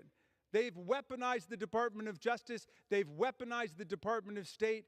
They're going after anybody they describe as a political enemy. That Ed Martin was writing letters to members of Congress when he didn't like what they had to say. So we've never seen weaponization of the government like what's taking place right now. They took the U.S. Pardon Attorney Liz Oyer and they sacked her. Why? Because she refused to take the position that Mel Gibson should get his guns back, which wasn't part of her job, but they tried to conscript her to it. And she said the pardon attorney refused to do it because she said that was not her job and there were too many questions about domestic violence episodes. So if you want to have a separate hearing on weaponization of the government under Donald Trump, let's do it. In the meantime, let's support local law enforcement. Let's support federal law enforcement. Let's have another resolution praising all law enforcement for what they do, and let's get that plaque up. Thank you, Mr. Speaker. I yield back to you. The gentleman from Maryland reserves. The gentleman from Maryland yields back. The gentleman from Ohio. Thank you, Mr. Speaker. Again, I would just emphasize what a fine resolution we have here, sponsored by the gentleman from Mississippi. And we all do appreciate the work of our law enforcement men and women who put that uniform every day, risk their lives to protect our families, our communities, all the things that we care about. And so we think this resolution, we hope it's a unanimous vote. Both sides support it, we hope. And with that, we would yield back the balance of our time. The gentleman from Ohio yields back. The question is, will the House suspend the rules and agree to House Concurrent Resolution 30? Those in favor say aye. Those opposed say no. Aye. In the opinion of the chair, 2/3 being the affirmative, the rules are suspended. Nays on this. Nays. And with that, I yield back. All those in favor of taking this vote by the yeas and nays will rise and remain standing until counted.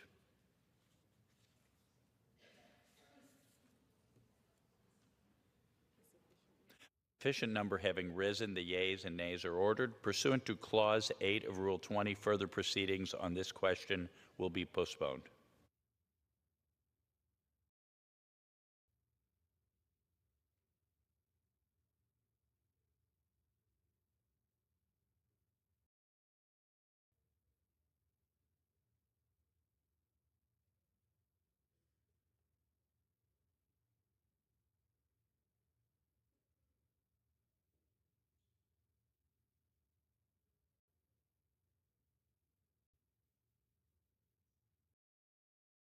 For what purpose does the gentleman from Arkansas seek recognition?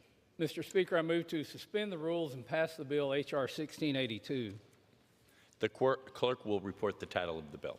H.R. 1682, a bill to amend the Federal Lands Recreation Enhancement Act to provide for lifetime national parks and federal recreational lands passes for family members of the armed forces who lost their lives while serving their country.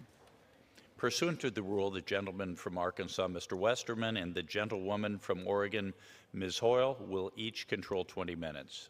The chair recognizes the gentleman from Arkansas. Mr. Speaker, I ask unanimous consent that all members have 5 legislative days to revise and extend their remarks and to include extraneous material on H.R. 1682, the bill now under consideration. Without objection. Mr. Speaker, I yield myself such time as I may consume. The gentleman is recognized. I rise today in support of H.R. 1682, the Benefits That Endure for Lifetimes of Service Act, or BELOS Act. This bill, led by Representatives Evans and Panetta, expands access to free lifetime passes to our national parks and public lands to Gold Star next of kin and families of veterans who pass away due to a service-related illness or injury. Across our great nation, military families play a vital role in safeguarding our freedoms. They provide unwavering support to the courageous military service members who risk their lives defending America.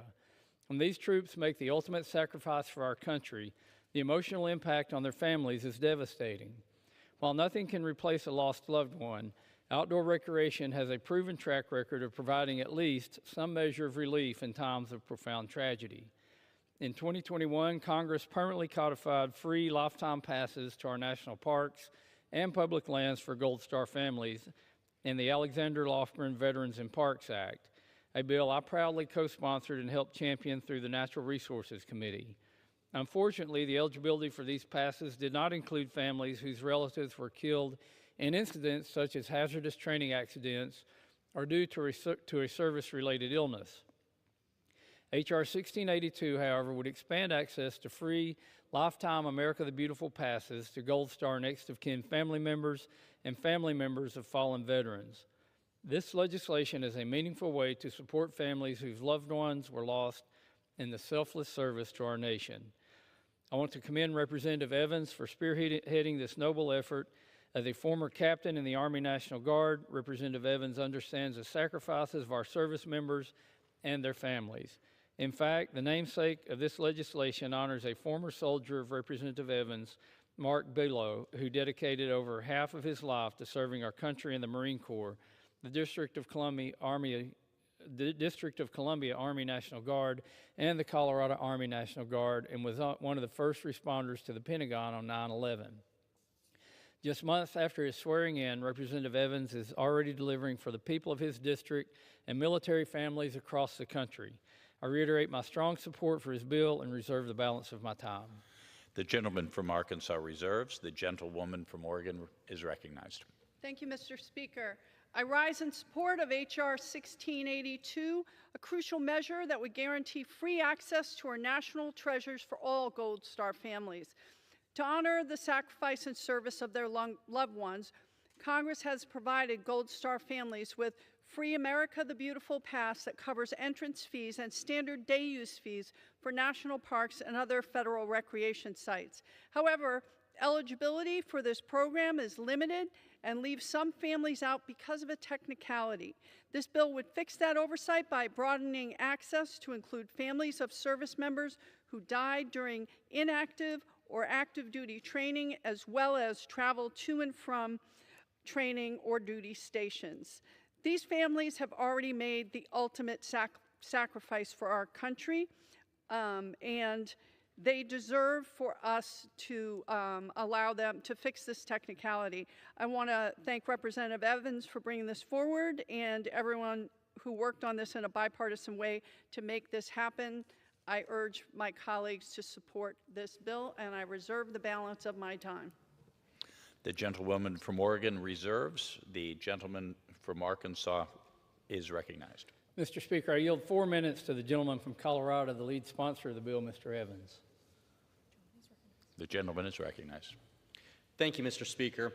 I rise today in strong support of this bill, H.R. 1682, the Benefits That Endure for Lifetimes of Service Act, or BELO's Act, and named after Mark Belo, a fellow veteran, aviation legend, and friend who I had the great honor of serving with. This bill would honor our nation's fallen heroes and their loved ones by expanding free access to national parks to the families of veterans who pass away from a service-related illness or accident. As a former Army Black Hawk helicopter pilot, I had the blessing of serving with countless incredible men and women across the active duty, reserve, and National Guard components of our armed forces. During that time, I took on many roles, from supporting wildfire fighting efforts to deploying as part of Operation Enduring Freedom. Any soldier or veteran will tell you that service to the nation takes many forms, but that also means sacrifice does too. When I learned that under existing law, only the families of soldiers who died in active duty combat operations were eligible for free lifetime national parks passes, I immediately thought of my friend and fellow veteran, First Sergeant Mark Belo. I served alongside Sergeant Belo for a decade in the Colorado Army National Guard. Belo was already a senior sergeant and crew chief when I was a young lieutenant. He took me under his wing from day one, and whether it was a domestic operation fighting fires, search and rescues, or whether it was deployed overseas to the Middle East as part of Operation Enduring Freedom, Mark and I were in it together. He was the heart and soul of our company, Alpha Company, Wolfpack, and the 2nd of the 135th General Service Aviation Battalion, the Blackjacks. An amateur photographer and a true patriot who was a 9/11 first responder and who gave his life to the nation for more than 30 years, the passage of this bill could not come at a more timely, if tragic, moment, because unfortunately, 1 year ago this week, Mark passed away from cancer related to his military service. His family, friends, and all who served with him were devastated. This is a story that unfortunately sounds too familiar to veterans all across our country. A friend you served with being taken far too soon by a service-related illness or injury. But the circumstances of their death can never minimize the magnitude of their sacrifice, and that is why I'm so proud to sponsor bipartisan, along with Mr. Panetta from California, BELO's Act, to ensure that the families of service members who die in non-combat related circumstances like training accidents or service-connected illness are still honored with free lifetime passes to enjoy America's beautiful national parks. While this will benefit military families from coast to coast, it will especially make a difference for the military families in my district, who are blessed to live so close to some of the most beautiful public lands and national parks in the country. It is truly the least that we can do to thank these veterans' families for serving right alongside with their loved ones. Veterans and military families often find solace, peace, and healing in the great outdoors. Whether it's coping with PTSD, undergoing physical training, or coming to terms with the loss of a loved one, national parks play a vital role in their health and well-being. It is my sincere hope that this bill can play a small role in helping military families, like the Belos, find peace in their loss and honor their loved ones who were taken from them too soon. This week marks 1 year since Mark left us, but his legacy lives on and is now helping other veterans to do the same. I urge my colleagues to join me in honoring American heroes like Mark Belo and their families by passing this important bill. Thank you, and I yield back. I reserve. The gentleman from Arkansas reserves. The gentlewoman from Oregon is recognized. Mr. Speaker, I urge my colleagues to support the legislation, and I yield back the balance of my time. Gentle lady yields back the balance of her time. Gentleman from Arkansas. Mr. Speaker, I'd like to once again thank Representatives Evans and Panetta for their efforts to introduce this meaningful legislation. This bill will reduce the financial burden on our military families who want to visit our national parks and expand their access to the healing powers of outdoor recreation. I urge adoption of this legislation and yield back the balance of my time. The gentleman yields back. The question is, will the House suspend the rules and pass H.R. 1682? Those in favor say aye. Aye. Those opposed, no. In the opinion of the chair, 2/3 being in the affirmative, the rules are suspended, the bill is passed, and without objection, the motion to reconsider is laid on the table. For what purpose does the gentleman from Arkansas seek recognition? Mr. Speaker, I move to suspend the rules and pass the bill H.R. 1612. The clerk will report the title of the bill. H.R. 1612, a bill to designate the Flatside Bethune Wilderness in the Ouachita National Forest and for other purposes. Pursuant to the rule, the gentleman from Arkansas, Mr. Westerman, and the gentlewoman from Oregon, Ms. Hoyle, each will control 20 minutes. The chair recognizes the gentleman from Arkansas. Mr. Speaker, I ask unanimous consent that all members have 5 legislative days to revise and extend their remarks and to include extraneous material on H.R. 1612, the bill now under consideration. Without objection. Mr. Speaker, I yield myself such time as I may consume. The gentleman is recognized. I rise today in support of Representative Hill's legislation, H.R. 1612, which would add 4 parcels totaling 2,215 acres of Ouachita National Forest lands to the existing Flatside Wilderness area in his district. The Ouachita National Forest is the oldest and largest national forest in the southern United States, spanning nearly 1.8 million acres across Arkansas and Oklahoma. Managed by the U.S. Forest Service, it is a true multiple-use forest supporting timber harvesting, wildlife conservation, and a wide range of outdoor recreation opportunities such as hiking, hunting, camping, and fishing. Arkansans take great pride in this forest, which draws more than 670,000 visitors each year. Currently, only 3.6% of the Ouachita National Forest, including the existing Flatside Wilderness area, is designated as wilderness. The Flatside Wilderness was expanded by 640 acres during the 115th Congress. The Forest Service also studied the potential designation of the parcels included in today's legislation. This bill has strong local support and has been endorsed by Arkansas Governor Sarah Sanders, the Arkansas Department of Parks and Tourism, and the Arkansas Game and Fish Commission. I want to recognize Representative Hill for his efforts on this legislation. I urge my colleagues to support this bill, and I reserve the balance of my time. The gentleman from Arkansas reserves. The gentlewoman from Oregon is recognized. Thank you, Mr. Speaker. I rise in support of H.R. 1612, the Flatside Wilderness Act, introduced by my colleague, Representative Hill of Arkansas. This bill would expand the boundaries of the Flatside Wilderness area in the Wichita National Forest by approximately 2,212 acres and redesignate the area as the Flatside Bethune Wilderness. Representative Bethune represented Arkansas here in the House of Representatives and was a strong champion for conservation. He sponsored the first bill to designate the Flatside Wilderness back in 1984, so the redesignation included in this bill is a fitting tribute.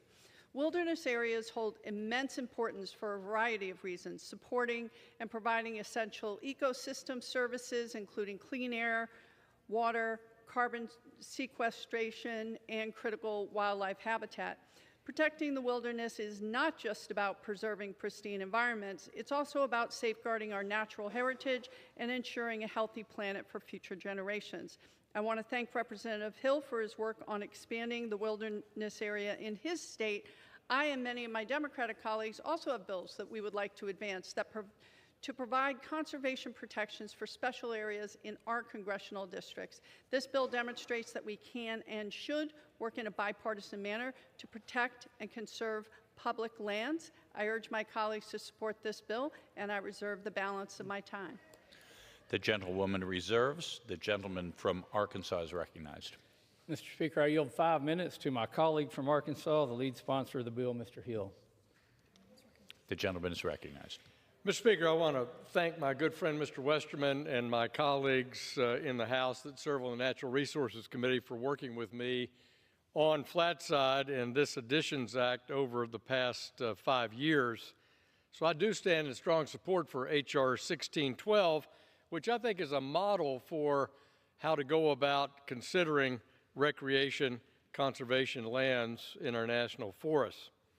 The Ouachita Mountains and the surrounding forest sit in the southwest corner of Arkansas. It's the oldest and largest national forest in our southern region, and it has the origins in my district in central Arkansas and stretches some 220 miles west into eastern Oklahoma through my good friend Mr. Westerman's district.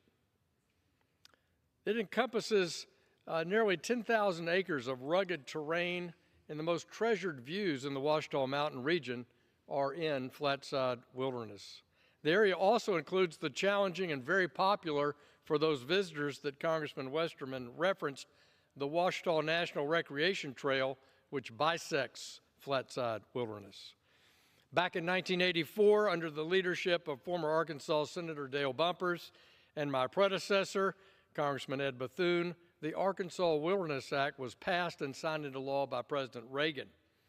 This legislation designated Flatside as one of the first Arkansas wilderness areas to be added to the National Wilderness Preservation System.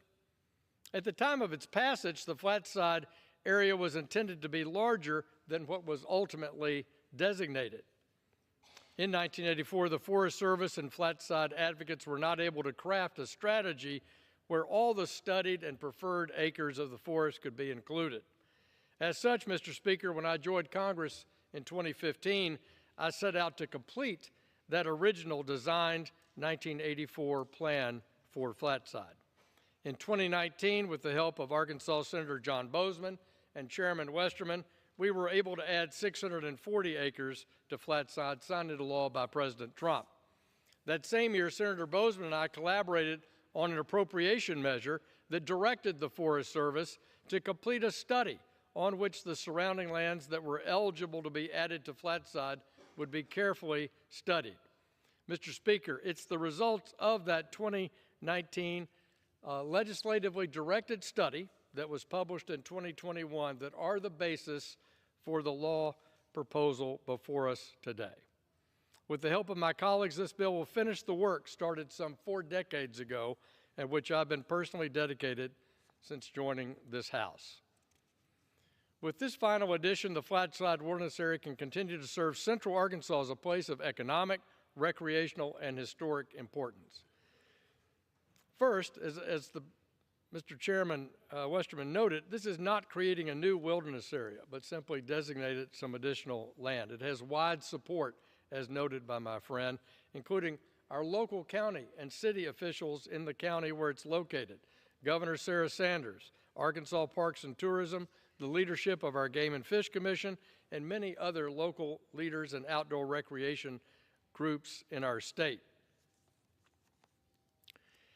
Rest assured also, the current forest management plan for Flatside already includes prescribed burns, fire suppression techniques, and reiterates the authority of management to protect the area from fire, insects, and disease. So, my friend, Mr. Westerman, thank you for working with me on this. I think it should be supported by all the members in the House, and that it's a model, as we've talked about before, for how you bring local officials, outdoor recreation, conservationists, forest, land management people together to advance something that is sought by our local leadership in the state. So I thank Mr. Westerman, Speaker Johnson, Leader Scalise, and Representative Emmer, as well as all the members of the House Natural Resources Committee for working with me on this proposal. And as I conclude, I have to say, for 4 decades, this has been an important place in my life, and it reminds me of John Muir's famous poem, "Climb the mountains and get their good tidings. Nature's peace will flow into you as sunshine flows into the trees. The winds will blow their freshness into you, and the storms their energy, while cares will drop off like autumn leaves." I hope future generations of Arkansans and a lot of Texas visitors will enjoy those glad tidings from Flatside. And with that, Mr. Chairman, I yield back.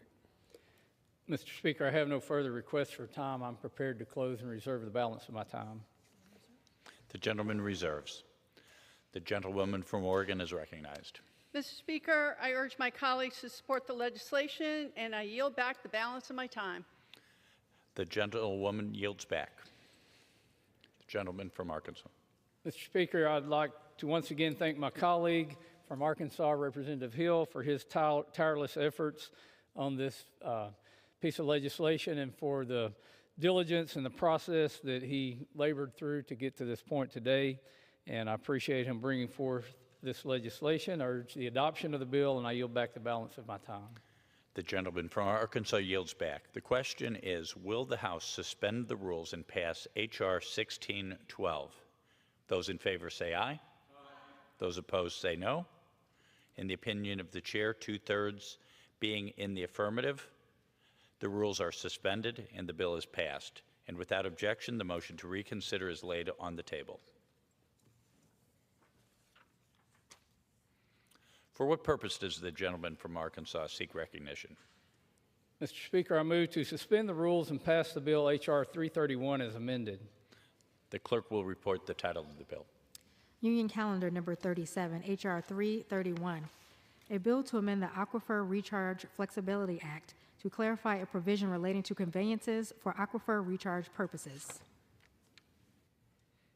Pursuant to the rule, the gentleman from Arkansas, Mr. Westerman, and the gentlewoman from Oregon, Ms. Hoyle, will each control 20 minutes.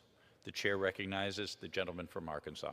Mr. Speaker, I ask unanimous consent that all members be given 5 legislative days to revise and extend their remarks and to include extraneous material on H.R. 331, the bill now under consideration. Without objection. Mr. Speaker, I yield myself such time as I may consume. The gentleman is recognized. I rise in support of H.R. 331, sponsored by Congressman Fulcher. In 2020, Congress passed the Aquifer Recharge Flexibility Act. The intent of that law was simple. It allowed existing irrigation canals to be used for conveying aquifer recharge water without requiring additional authorization from the federal government. Unfortunately, the implementation of this law has been bogged down by bureaucratic red tape. Despite the plain wording of the law, the Bureau of Land Management has asserted that the law does not apply to third parties, only to the right-of-way holders of record. As such, H.R. 331 amends the Aquifer Recharge Flexibility Act to further clarify that an existing right-of-way, easement, permit, or other authorization can be used to recharge aquifers on behalf of state, tribal, or local governments without getting additional authorization or paying additional rents. The aquifer recharge and storage are already complicated matters that depend on a variety of natural characteristics, including soil type and underlying geology, which influence water retention and the ability to recover stored water. There is no need for the federal government to add further complexity to this important work. I support the bill and I reserve the balance of my time. The gentleman reserves. The gentlelady from Oregon is recognized.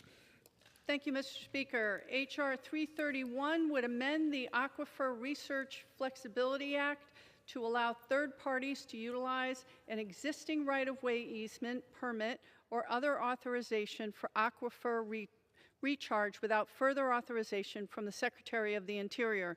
Underground aquifers play a key role in sustaining water supplies for groundwater-dependent irrigation, municipal water use, and ecosystems. This is especially important in areas experiencing drought and constrained surface supplies. This bill will support aquifer recharge projects, in turn strengthening water security. I urge my colleagues to support this bill, and I reserve the balance of my time. The gentlewoman from Oregon reserves. The gentleman from Arkansas is recognized. Mr. Speaker, I have no further requests for time. I'm prepared to close and reserve the balance of my time. The gentleman reserves. The gentlewoman from Oregon is recognized. Mr. Speaker, I urge my colleagues to support the legislation, and I yield back the balance of my time. The gentlewoman from Oregon yields back. The gentleman from Arkansas. Mr. Speaker, out west, the development of an aquifer recharge program generally includes using existing irrigation canals and ditches to seep and percolate water into the aquifer. Much of this infrastructure crosses land owned by the Bureau of Land Management, requiring additional authorization for aquifer recharge activities, even when conducted on behalf of public entities. Cutting red tape for such activities is simply common sense. I urge my colleagues to support this legislation, and I yield back the balance of my time. The gentleman from Arkansas yields back. The question is, will the House suspend the rules and pass H.R. 331 as amended? Those in favor say aye. Aye. Those opposed, no. In the opinion of the chair, 2/3 being in the affirmative, the rules are suspended and the bill is passed. And without objection, the motion to reconsider is laid on the table. Purpose does the gentleman from Arkansas seek recognition? Mr. Speaker, I move to suspend the rules and pass the bill H.R. 167. The clerk will report the title of the bill. H.R. 167, a bill to amend the Surface Mining Control and Reclamation Act of 1977 to authorize partnerships between states and non-governmental entities for the purpose of reclaiming and restoring land and water resources adversely affected by coal mining activities before August 3, 1977, and for other purposes. Pursuant to the rule, the gentleman from Arkansas, Mr. Westerman, and the gentlewoman from Oregon, Ms. Hoyle, will each control 20 minutes. The chair recognizes the gentleman from Arkansas. Mr. Speaker, I ask unanimous consent that all members have 5 legislative days to revise and extend their remarks and to include extraneous material on H.R. 167, the bill now under consideration. Without objection. Gentleman from Arkansas. Mr. Speaker, I yield myself such time as I may consume. The gentleman from Arkansas is recognized. I rise today in support of Representative LaHood's bill, H.R. 167, the Community Reclamation Partnerships Act of 2025. This bill would revise the abandoned mine land reclamation program by allowing third-party organizations to clean up coal mines that were abandoned before modern environmental regulations. These organizations will be granted protection from liability so they can assist in the cleanup of acid mine drainage without fear of frivolous lawsuits. While Good Samaritan remediation laws have been successful in states like Pennsylvania, there's currently no similar federal framework for third-party protections. As a result, would-be reclaimers are often deterred from cleanup projects due to fear of assuming liability for conditions caused by prior operations. H.R. 167, however, would recognize non-governmental organizations as community reclaimers, and states would assume responsibility for all community reclaimer cleanup projects, just as they currently do for approved AML contractors. This bill also establishes approved practices for these reclamation projects and a process for agreements between states and federal agencies on mine drainage remediation. Many third-party organizations support this legislation as they need this liability protection in order to operate efficiently and effectively. The Community Reclamation Partnerships Act passed the House in 115th Congress and has moved through committee for the last 3 Congresses. It is time we pass this common sense, bipartisan piece of legislation that will help reclaim abandoned mine lands and clean up our local estuaries. I urge my colleagues to join me in supporting H.R. 167, and I reserve the balance of my time. The gentleman from Arkansas reserves. The gentlewoman from Oregon is recognized.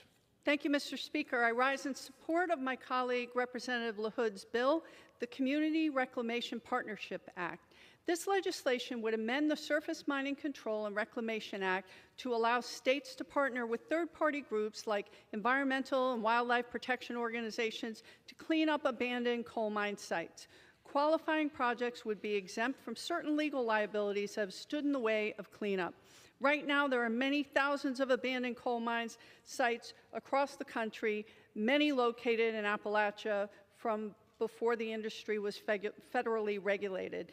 These sites will sit for years with rivers and streams running over them, polluting waterways in perpetuity unless taxpayers shoulder the cost of cleanup. With limited government funds and personnel to clean up these mines, many sites are left polluted for decades. To make matters worse, even if a Good Samaritan group wants to volunteer to help clean the pollution themselves, current law requires them to take on full liability for the site under the Clean Water Act. That means raising funds to cover all the bonding and liability costs, and even if the groups manage to do that, it's nearly impossible to get a permit for this work because of the high standards in the Clean Water Act. This bill would address these issues by empowering communities to help clean up polluted sites. This isn't a get-out-of-jail-free card for polluting companies. This is a tool that gives communities more agency to care for the places where they live, work, and play. On both sides of the aisle, we agree that Good Samaritans shouldn't face these barriers to completing honest and necessary work. However, this bill is only part of the solution to the abandoned coal mine problem. There's more to do to hold the industry accountable, but this is a good bipartisan step to cleaner water for our communities. I urge support for this bill, and I reserve the balance of my time. The gentlewoman from Oregon reserves. The gentleman from Arkansas is recognized. Mr. Speaker, I have no further requests for time. I'm prepared to close and reserve the balance of my time. The gentleman from Arkansas reserves. The gentlewoman from Oregon is recognized. Thank you, Mr. Speaker. I urge my colleagues to support the legislation, and I yield back the balance of my time. The gentlewoman from Oregon yields back. The gentleman from Arkansas. Mr. Speaker, this bill will ease the process for reclaiming abandoned mine land and improving environmental quality in communities across the country. This legislation will also allow reclamation organizations to clean up abandoned mine lands without fear of becoming trapped in a litigation doom loop. I thank Congressman LaHood for working to bring H.R. 167 to the floor, and I yield back the balance of my time. The gentleman from Arkansas yields back. The question is, will the House suspend the rules and pass H.R. 167? Those in favor say aye. Aye. Those opposed, no. In the opinion of the chair, 2/3 being in the affirmative, the rules are suspended. The bill is passed, and without objection, the motion to reconsider is laid on the table.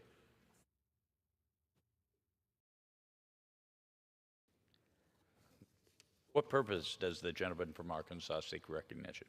Mr. Speaker, I move to suspend the rules and pass the bill H.R. 1001. The clerk will report the title of the bill. Union Calendar Number 38, H.R. 1001, a bill to provide for a memorandum of understanding to address the impacts of a certain record of decision on the Upper Colorado River Basin Fund. Pursuant to the rule, the gentleman from Arkansas, Mr. Westerman, and the gentlewoman from Oregon, Ms. Hoyle, will each control 20 minutes. The chair recognizes the gentleman from Arkansas. Mr. Speaker, I ask unanimous consent that all members be given 5 legislative days to revise and extend their remarks and to add extraneous material on H.R. 1001, the bill now under consideration. Without objection. Mr. Speaker, I yield myself such time as I may consume. The gentleman from Arkansas is recognized. Mr. Speaker, I rise in support of H.R. 1001, sponsored by Congresswoman Hageman.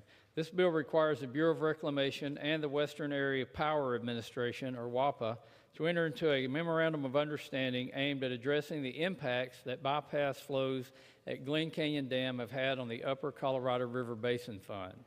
These flows are an attempt to manage an invasive smallmouth bass population that imperils the federally listed humpback chub below the dam. While well-intentioned, this action comes at a steep cost. In 2024, the bypass flows produced nearly $20 million in lost hydropower generation, which instead had to be replaced with power purchased on the open market. WAPA makes these purchases using the Basin Fund, which is funded by hydropower revenues, not appropriations. In other words, utility customers end up footing the very expensive bill to address the impacts of predatory smallmouth bass. The loss in revenues not only means higher electricity prices, but also negative impacts on the Colorado River system, as the Basin Fund is the primary source of funding for operations and maintenance of the system's critical infrastructure. I want to be clear, H.R. 1001 does not prevent bypass flows. It does, however, require the agencies to fully cooperate to minimize the impacts of these flows on the grid and its customers. It also requires coordination with hydropower customers and other stakeholders, including the Glen Canyon Dam Adaptive Management Work Group. I support this legislation and reserve the balance of my time. The gentleman from Arkansas reserves. The gentlewoman from Oregon is recognized. Thank you, Mr. Speaker. H.R. 1001 would direct the Departments of Energy and the Interior to evaluate the potential impacts of the 2024 supplement to the 2016 Glen Canyon Dam Long-Term Experimental and Management Plan Record of Decision on the Upper Colorado River Basin Fund. The Colorado River is an essential water resource, supplying water for municipal and agricultural uses, energy production, and fish and wildlife habitat. However, persistent drought, overallocation of water resources, and the escalating impact of climate change have placed unprecedented strain on the basin. The record of decision was an important step in addressing species needs below the Glen Canyon Dam, and preliminary data showed promising results in protecting native fish species. As drought conditions worsen and water demand continues to increase, it is more critical than ever to ensure water management appropriately balances agricultural, municipal, industrial, and environmental needs. This legislation will direct Reclamation and the Western Area Power Administration to analyze how the record of decision may impact the fund's resources, hydropower generation at the Glen Canyon Dam, and endangered species. I hope to work with my colleagues across the aisle on advancing meaningful legislation to safeguard environmental and cultural resources while addressing the long-term challenges of drought and climate change. I urge my colleagues to support this bill, and I reserve the balance of my time. The gentlewoman from Oregon reserves. The gentleman from Arkansas is recognized. Mr. Speaker, I yield 4 minutes to the gentlewoman from Wyoming, the lead sponsor of this bill, Ms. Hageman. The gentlewoman from Wyoming is recognized. Mr. Speaker, I rise in support of my legislation, H.R. 1001, which requires the Bureau of Reclamation and the Western Area Power Administration, or WAPA, to enter into a memorandum of understanding to address the impacts that bypass flows at Glen Canyon Dam have had on the upper Colorado River Basin Fund. It is worth taking a moment to highlight why we are here today. Under the Biden administration, Reclamation wanted to rush to implement bypass flows to prevent smallmouth bass and other warm water invasive non-native fish from becoming established below the Glen Canyon Dam outlet works. This action, however, comes at a significant cost, as it would mean foregoing hydropower generation for the majority of these releases. The Bureau of Reclamation initiated its Record of Decision, or ROD, over Glen Canyon Dam's long-term experimental management plan supplemental EIS this past summer. It was signed on July 5th, 2024, with implementation beginning just 3 days later on July 8th. Pretty doggone quick. The ROD calls for higher flows at the dam to combat the presence of predatory smallmouth bass, which threaten the federally protected humpback chub. These higher flows bypass hydropower generators in order to cool the river temperature below the dam in an attempt to disrupt smallmouth bass downstream. While this ROD was well-intentioned, it comes at a very serious cost to communities and power customers. Due to the bypass requirements, the lost hydropower generation must be replaced with power purchased on the open market. WAPA makes these purchases from the Upper Colorado River Basin Fund, which is funded by power revenues, or, in other words, by the customers. WAPA's preliminary estimate of energy replacement is about $20 million more than it would have been without the bypass requirements. And going forward, it projects the impact on customers to be even significantly more. The American people are fed up with these heavy-handed decisions by the federal government that makes it increasingly difficult to get by in this country, particularly if you are trying to raise a family. Water is the Interior West's most important resource. For over 60 years, Glen Canyon Dam has been producing hydroelectric power, providing reliable, flexible, low-cost, emission-free baseload energy across the entire region. That is why this bill is important. My bill requires the Bureau of Reclamation to acknowledge the effect of the decision through a memorandum of understanding that measures the economic, environmental, and reliability impacts of the action. I am grateful that this important legislation is being considered today. With that, I yield back the balance of my time.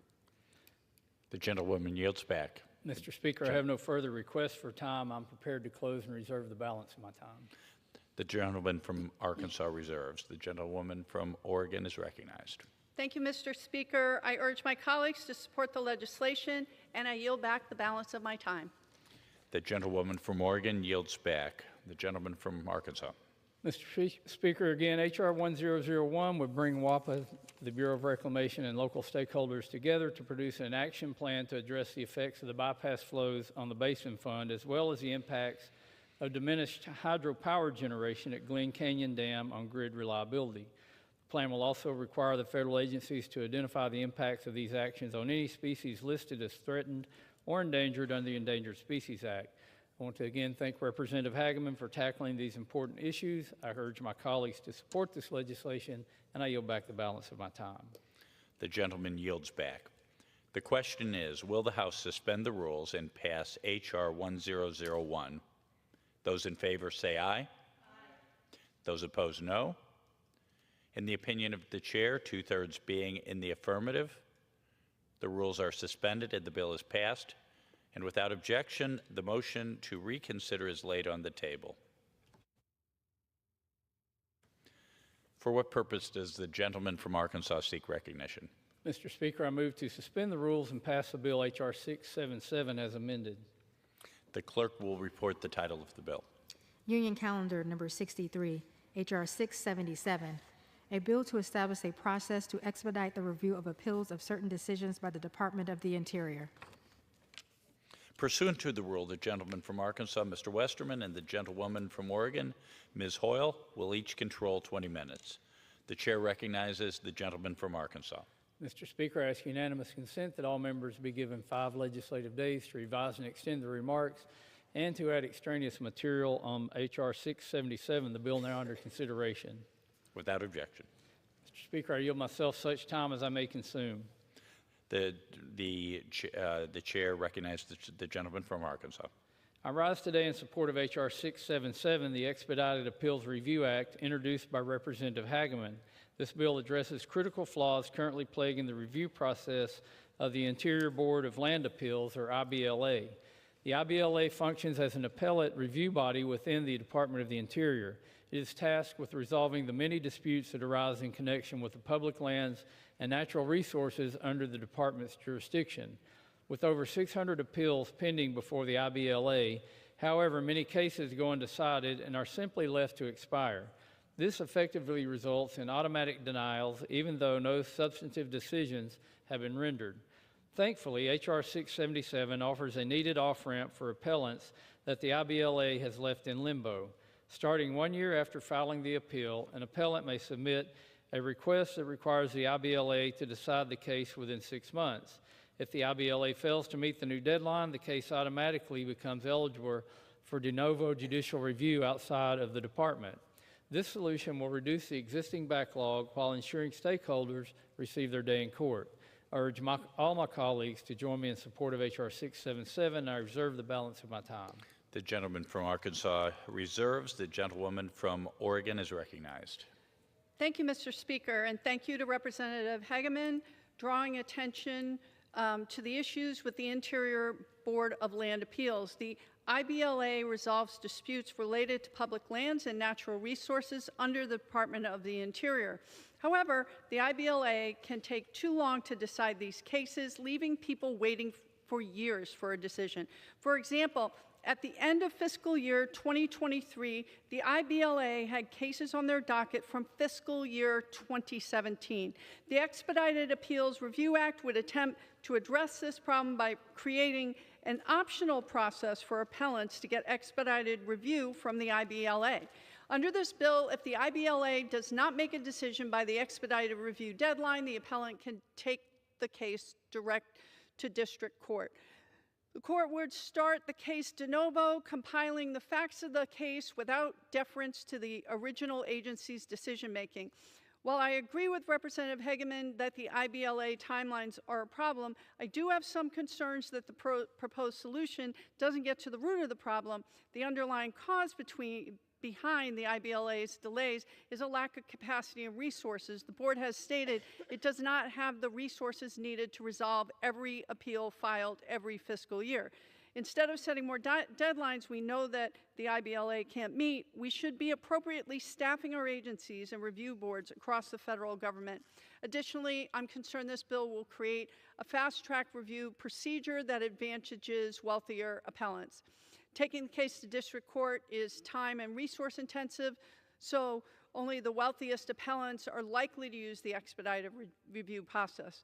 By making the IBLA focus its limited resources on expedited appeals, anyone without the money to take their case to district court may have to wait even longer. I hope my Republican colleagues would work with us on providing the IBLA with the resources that would address the underlying problem here while also having an expedited review process. I reserve the balance of my time. The gentlewoman from Oregon reserves. The gentleman from Arkansas is recognized. Mr. Speaker, I yield 4 minutes to the gentlewoman from Wyoming, the lead sponsor of the bill, Ms. Hageman. The gentlewoman from Wyoming is recognized for 4 minutes. Thank you, Mr. Speaker. I rise today in favor of my bill, H.R. 677, the Expedited Appeals Review Act, or EARA. This bill addresses the backlog of appeals before the Interior Board of Land Appeals, or IBLA. The IBLA is an appellate review board within the Department of Interior, and it is tasked with resolving disputes involving public lands and natural resources under the department's jurisdiction. This includes appeals involving the Bureau of Land Management, Bureau of Ocean Energy Management, Bureau of Safety and Environmental Enforcement, Office of Natural Resources Revenue, and Office of Surface Mining Reclamation and Enforcement. It considers appeals dealing with grazing, mining, energy development, wildfire management, timber harvesting, trespass, and more. The IBLA's stated mission is to, quote, provide an impartial forum within the Department of the Interior for the fair resolution of disputes involving public lands and natural resources under the department's jurisdiction, end quote. There are, however, long-standing inefficiencies in the appeals process. When combined with the high volume of cases, it has resulted in a backlog of over 650 pending appeals dating all the way back to 2014. The IBLA receives, on average, 290 appeals per fiscal year. Of those cases that are not resolved on jurisdictional or procedural grounds, only 2% are decided in favor of the appellant and against the agency. As instituted, the IBLA is not only falling short of its stated mission for impartiality, but creating further burdens through its extensive backlog. The EARA creates an alternative path for expedited review, allowing stakeholders to request an accelerated decision of their appeals within 6 months of such a request. Failure to meet this deadline then makes the decision immediately eligible for de novo judicial review outside of the department. This bill will alleviate the backlog in the IBLA, put the appealing entities on a level playing field with the department, and promote efficiency. I am proud that this bill passed out of committee on unanimous consent, and I urge all of my colleagues to support this bill, and I yield back the balance of my time. The gentlewoman from Wyoming yields back. Gentleman from Arkansas. Mr. Speaker, I have no further requests for time. I'm prepared to close and reserve the balance of my time. The gentleman from Arkansas reserves. The gentlewoman from Oregon is recognized. Thank you, Mr. Speaker. I urge my colleagues to support the legislation, and I yield back the balance of my time. The gentlewoman from Oregon yields back. The gentleman from Arkansas. Mr. Speaker, this legislation will provide a more efficient and predictable form of recourse for those facing extended delays with their IBLA appeals. I commend my colleague from Wyoming, Ms. Hageman, for her work on this important subject. I urge all my colleagues to join me in supporting H.R. 677, and I yield back the balance of my time.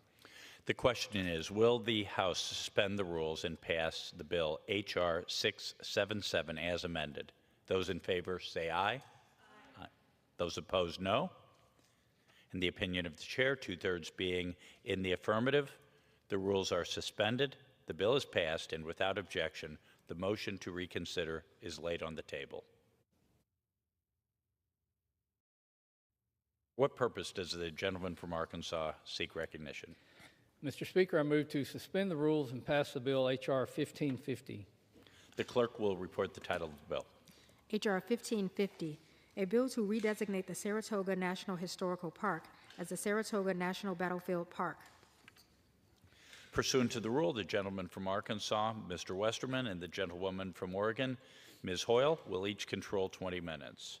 The chair recognizes the gentleman from Arkansas.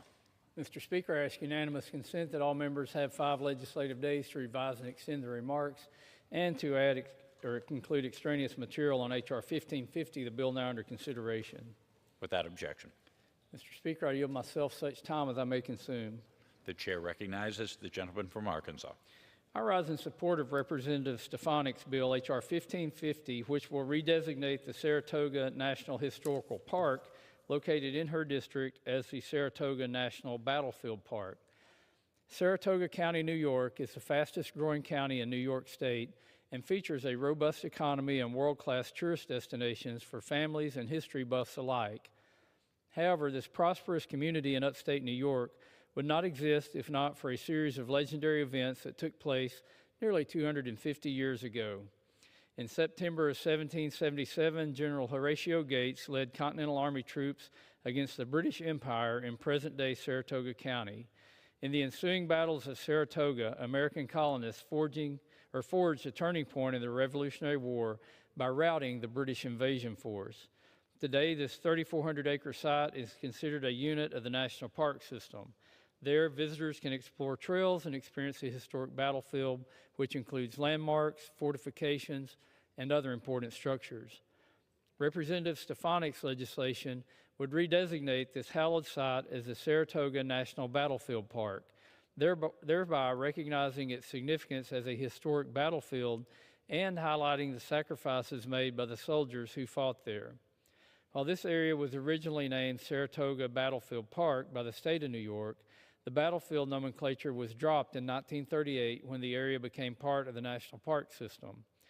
With the battle's upcoming 250th anniversary, however, residents of Saratoga County and New York State have called for renaming the park to clarify its place in the heroic struggle for American independence. I want to thank Representative Stefanik for her leadership on this issue.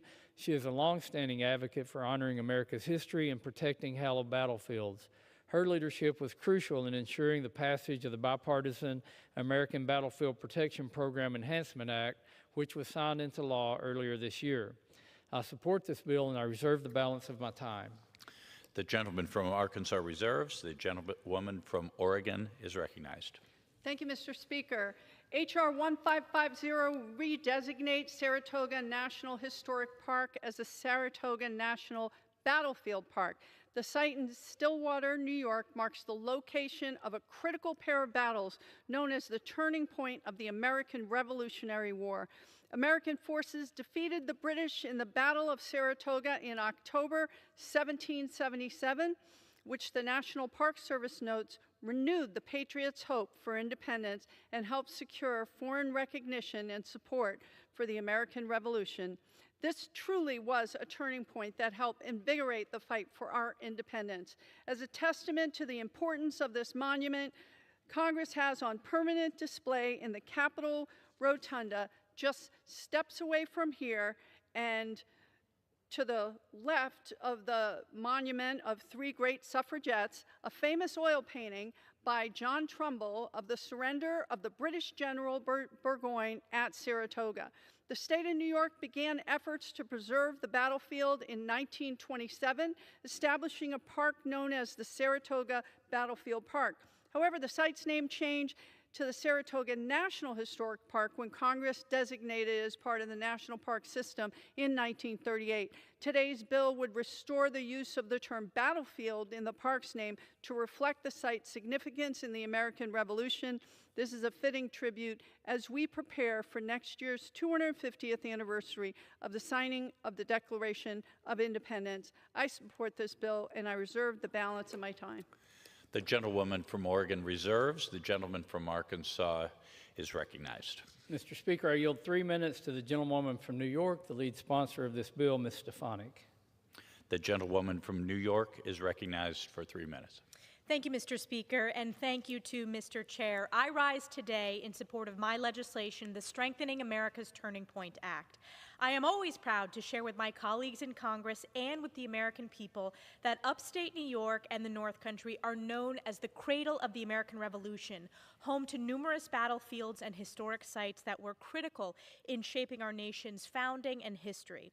As we approach the U.S. semi-quincentennial and the 250th anniversary of the battles of Saratoga, there is no better time to recognize the pivotal role this site played in our nation's war for independence. The battles of Saratoga were the most significant turning point and one of the most decisive American battles of the Revolution.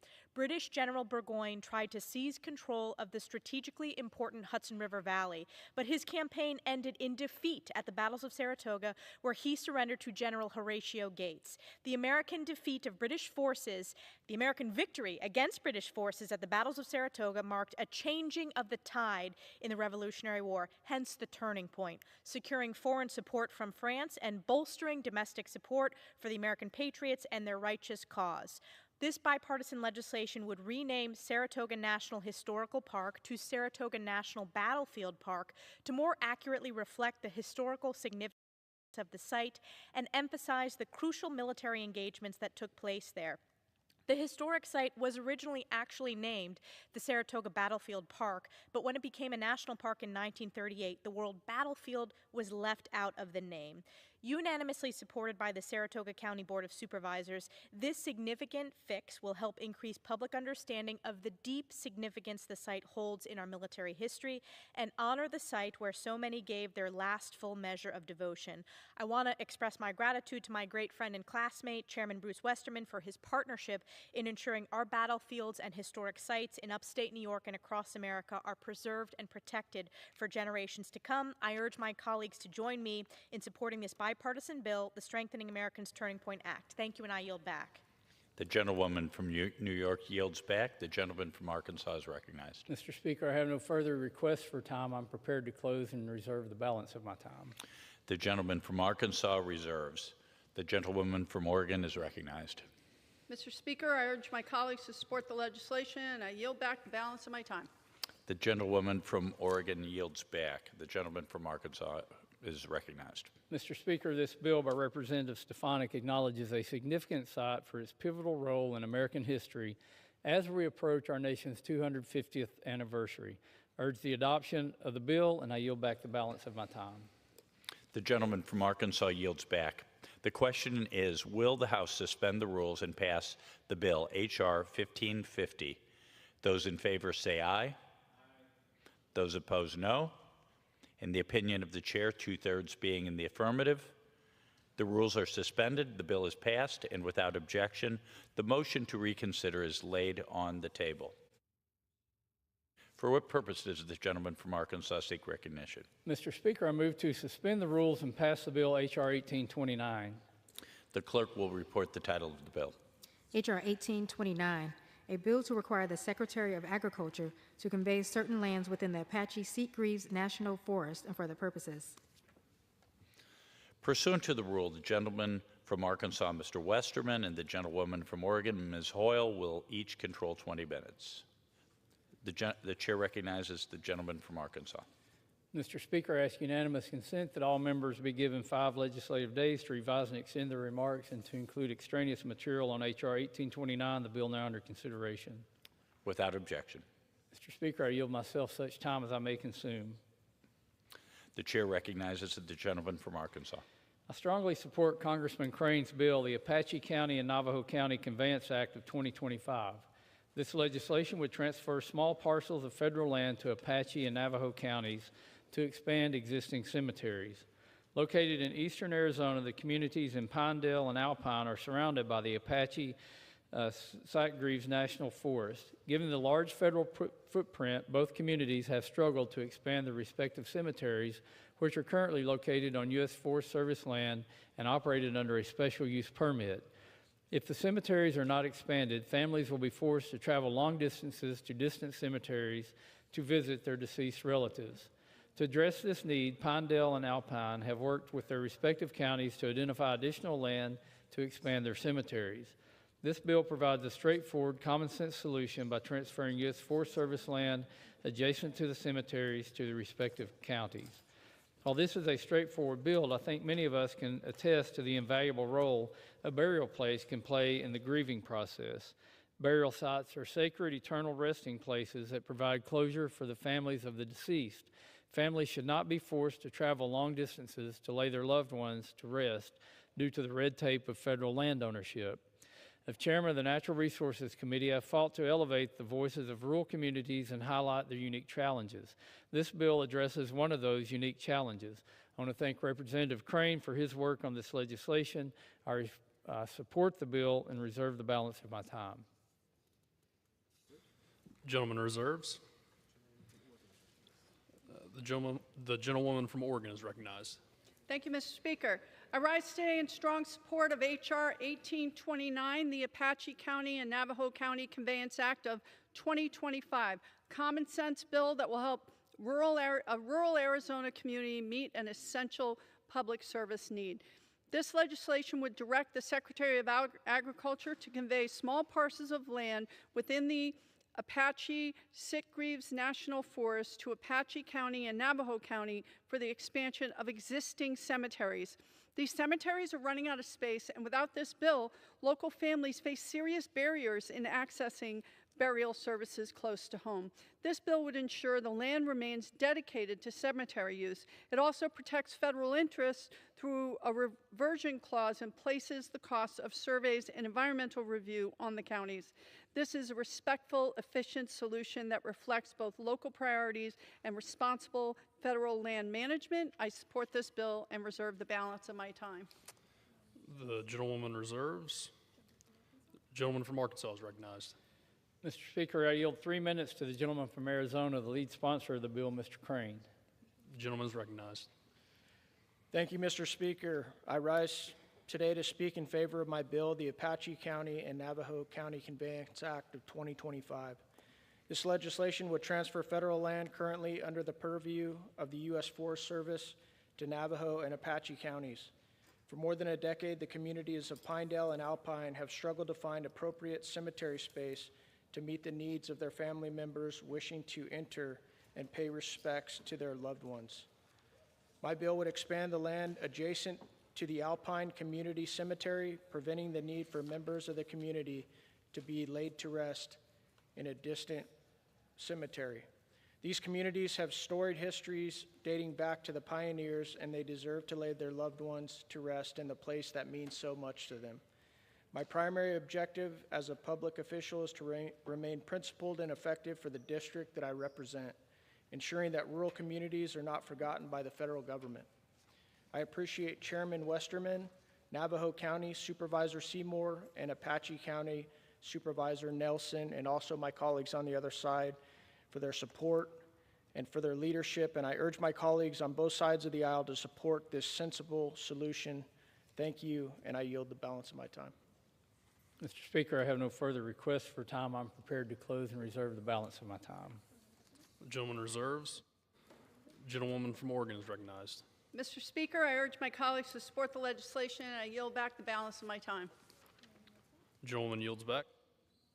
The gentleman from Arkansas is recognized. Mr. Speaker, H.R. 1829 will ensure that 2 rural communities in eastern Arizona have the space to lay their beloved community members to rest.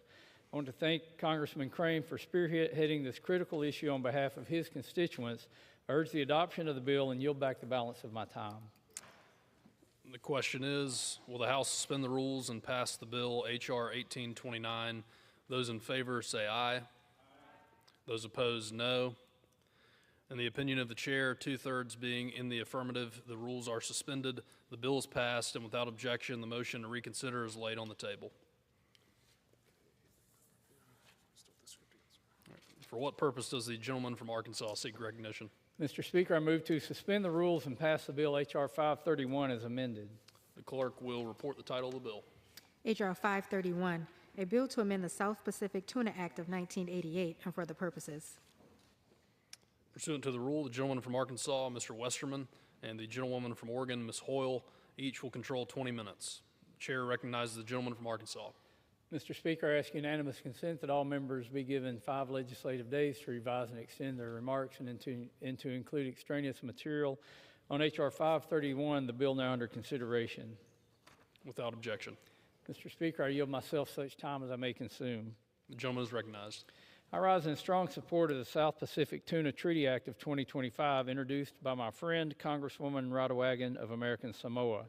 This legislation, which was adopted by voice vote in the House in the 118th Congress, codifies updates to the South Pacific Tuna Treaty that were first agreed to in 2016 and later adopted by the United States Senate in 2022. The United States first entered into this treaty with 16 Pacific Island nations under President Ronald Reagan. It gives the United States access to some of the most fertile fishing waters that are found anywhere in the world. This strengthens the United States tuna fleet, which has experienced a rapid decline in recent decades, while also bolstering the United States presence in the South Pacific. In the 2016 amendments improved the treaty's execution and clarified specific provisions. However, these important updates have not been codified, which has caused regulatory uncertainty. Adopting this legislation will bring about the next chapter of the United States engagement in the South Pacific.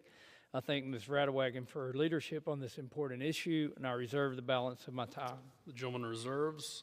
The gentlewoman from Oregon is recognized.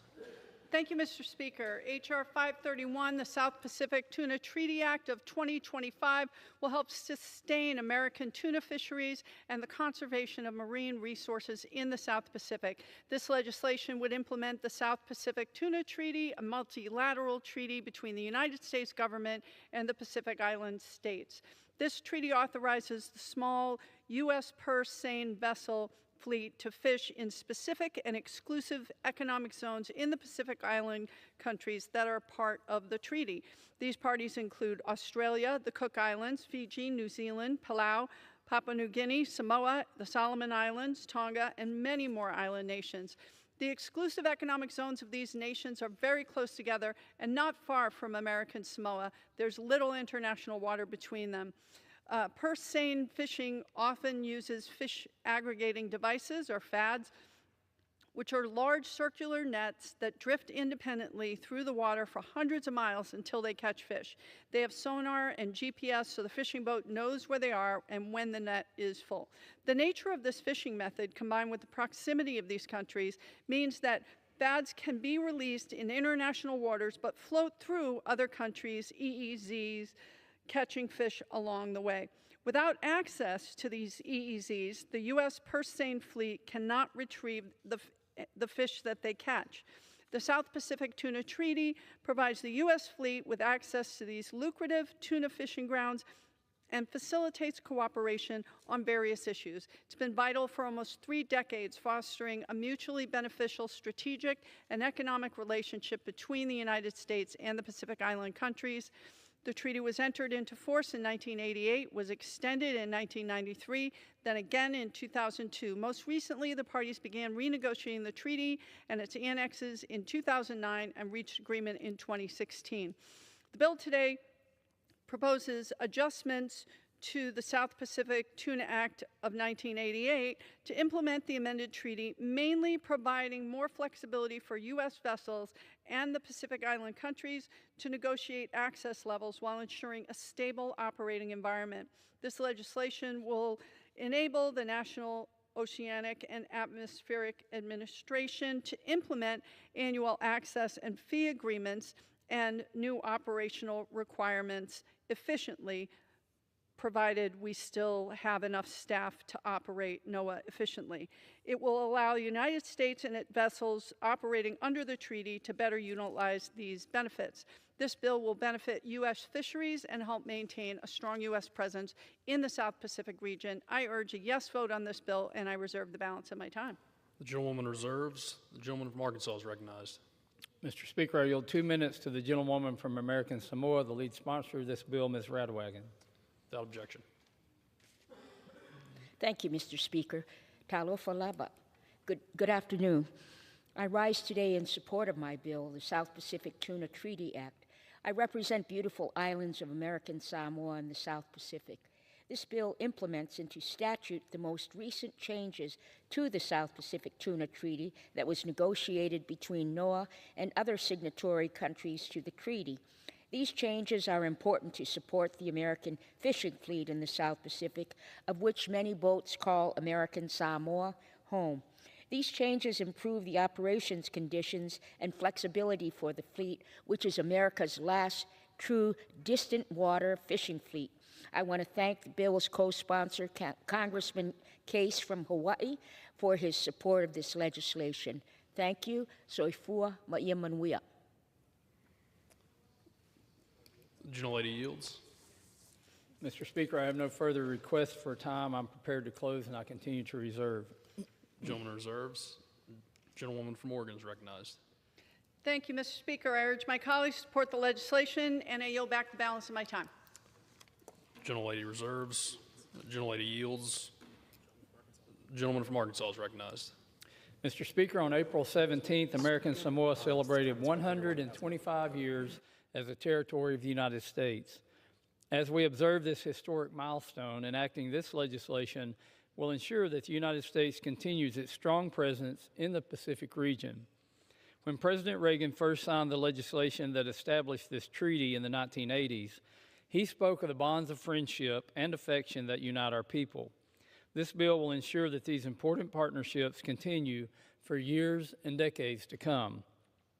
Again, thank Congresswoman Radwagen for her tireless work in this legislation. I urge my colleagues to support its swift passage, and I yield back the balance of my time. The question is, will the House suspend the rules and pass the bill H.R. 531 as amended? Those in favor say aye. Those opposed, no. In the opinion of the chair, 2/3 being in the affirmative, the rules are suspended, the bill is passed, and without objection, the motion to reconsider is laid on the table. For what purpose does the gentleman from Arkansas seek recognition? Mr. Speaker, I move to suspend the rules and pass the bill H.R. 249. The clerk will report the title of the bill. Union Calendar Number 39, H.R. 249, a bill to redesignate certain facilities at Patterson Great Falls National Historical Park in honor of Congressman Bill Pasquale, Jr. Pursuant to the rule, the gentleman from Arkansas, Mr. Westerman, and the gentlewoman from Oregon, Ms. Hoyle, each will control 20 minutes. The chair recognizes the gentleman from Arkansas. Mr. Speaker, I ask unanimous consent that all members have 5 legislative days to revise and extend their remarks and to include extraneous material on H.R. 249, the bill now under consideration. Without objection. Mr. Speaker, I yield myself such time as I may consume. The gentleman is recognized.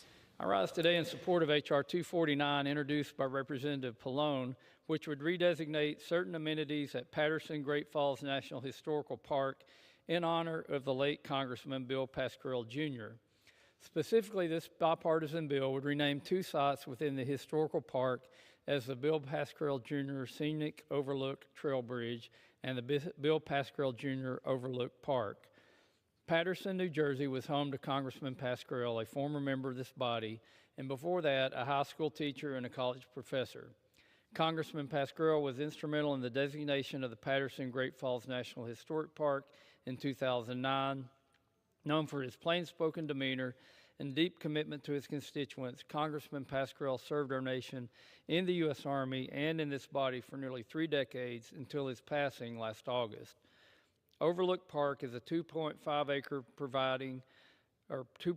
acre area providing panoramic views of the falls and the gateway to the larger historical park. The Great Falls Scenic Overlook Trail Bridge is one of 2 year-round pedestrian bridges connecting visitors to the falls. It serves approximately 300,000 visitors annually and links the park's visitor center to the falls viewing platform. This straightforward and bipartisan legislation has the full support of the entire New Jersey delegation. I commend Representative Pallone for his work on this legislation. I support the bill and I reserve the balance of my time.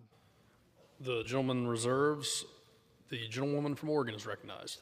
Thank you, Mr. Speaker. I rise today in support of H.R. 249, a bill that would ensure the name of Congressman Bill Pasquale, Jr. will forever be etched into the landscape of the city he so passionately served. This legislation would rename 2 beloved landmarks within Patterson Great Falls National Historic Park, the Scenic Overlook Trail Bridge and Overlook Park, as the Bill Pasquale Jr. Senior Overlook Trail Bridge and the Bill Pasquale Jr.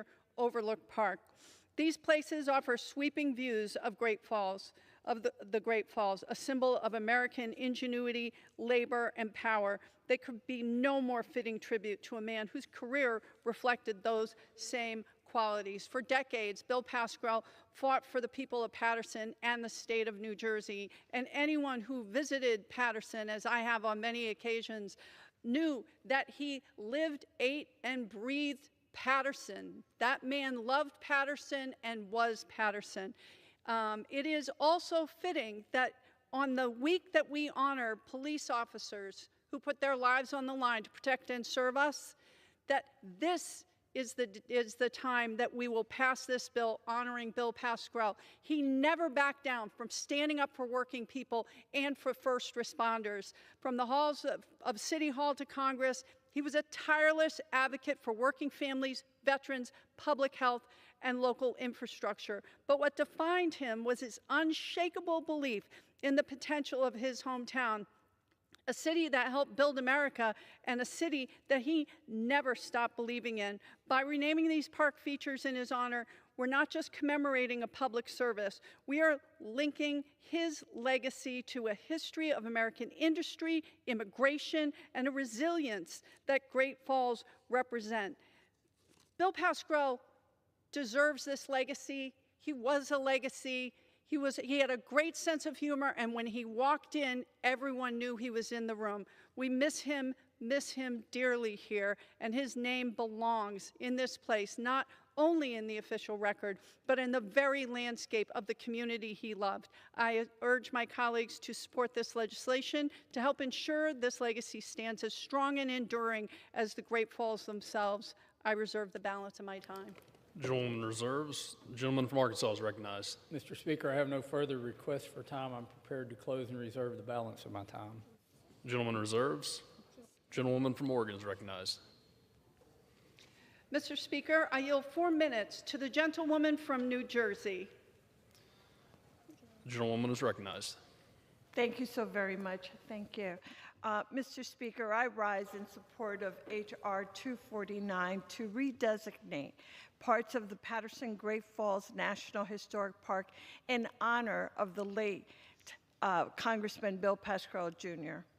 Thank you to my friend and fellow New Jerseyan, Congressman Frank Pallone, for leading this effort. I am a proud original co-sponsor of this important measure to honor the legacy of one of Patterson's greatest sons, Congressman Pascrell. Congressman Pascrell was my dear friend and a mentor to me. He was known throughout our state for his closely held convictions. He spoke up and spoke out for what he believed in, and he never backed down from a fight. Many years ago, Bill had a vision for the Great Falls. He knew that with adequate federal resources and funding, the Great Falls could be an anchor for Patterson's rebirth and revitalization. So once he arrived in Washington, he rolled up his sleeves and got to work. Bill fought relentlessly to secure the designation of the Great Falls as a national historic park. In 2009, when it was signed into law by President Obama, it was a proud day for our city and our entire state. This designation unlocked a flood of new rehabilitation and expansion projects that have transformed the Great Falls into a hub for tourism and recreation. This includes the expansion of the park's boundaries to encompass the historic Hinchcliffe Stadium. The Great Falls is the crown jewel of our great city. After Niagara Falls, by volume, it is the largest set of waterfalls east of the Mississippi River. Hundreds of thousands of tourists come from all over the world to be inspired by the beauty of its roaring water. Additionally, our Great Falls is unique as both a historical and national landmark. Alexander Hamilton used the power of the falls to help start the Industrial Revolution right in the heart of Patterson, New Jersey. Overlook Park is the center of our national park. This part of the district is where you get the classic view of our famous falls. The pedestrian bridge is another favorite part of the park, a place where you can get a top-side view of the falls and can physically feel its majesty, along with the mist from the mighty Passaic River. With the passage of this measure into law to rename these two locations, Bill Pascrell's tireless advocacy will be rightfully remembered by generations of Pattersonians. So as a proud Pattersonian, let me just say, I urge all my colleagues to support the passage of this measure. Thank you, Mr. Speaker. I yield back. Thank you. Thank you, Mr. Speaker. I urge my colleagues to support the legislation, and I yield back the balance of my time. The gentlewoman yields. The gentleman from Arkansas is recognized. Mr. Speaker, this is a straightforward bipartisan bill that renames beloved sites for the late Representative Bill Pascrell, Jr. I urge its adoption, and I yield back the balance of my time. The question is, will the House suspend the rules and pass the bill H.R. 249? Those in favor say aye. Those opposed, no. In the opinion of the chair, 2/3 being in the affirmative. For what purpose does the gentleman from Arkansas seek recognition? I request the yeas and the nays. The yeas and nays are requested.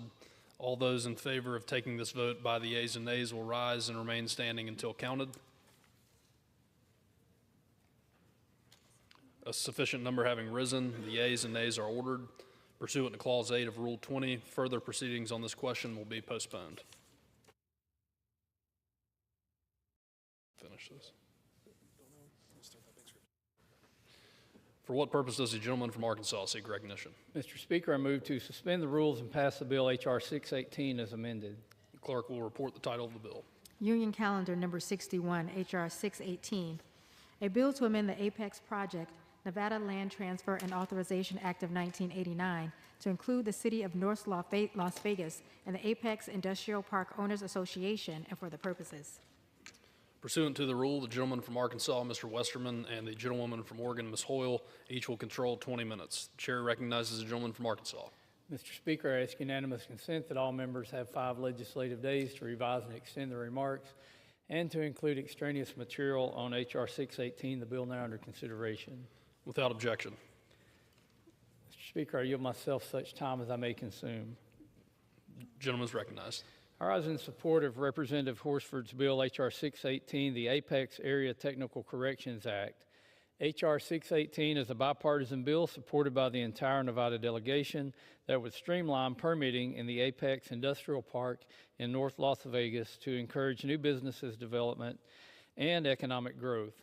Specifically, the legislation authorizes the Secretary of the Interior to grant utility and transportation rights-of-way to the Apex Industrial Park Owners Association, the City of North Las Vegas, and Clark County for electric, power, water, natural gas, telephone, railroad, or highway facilities.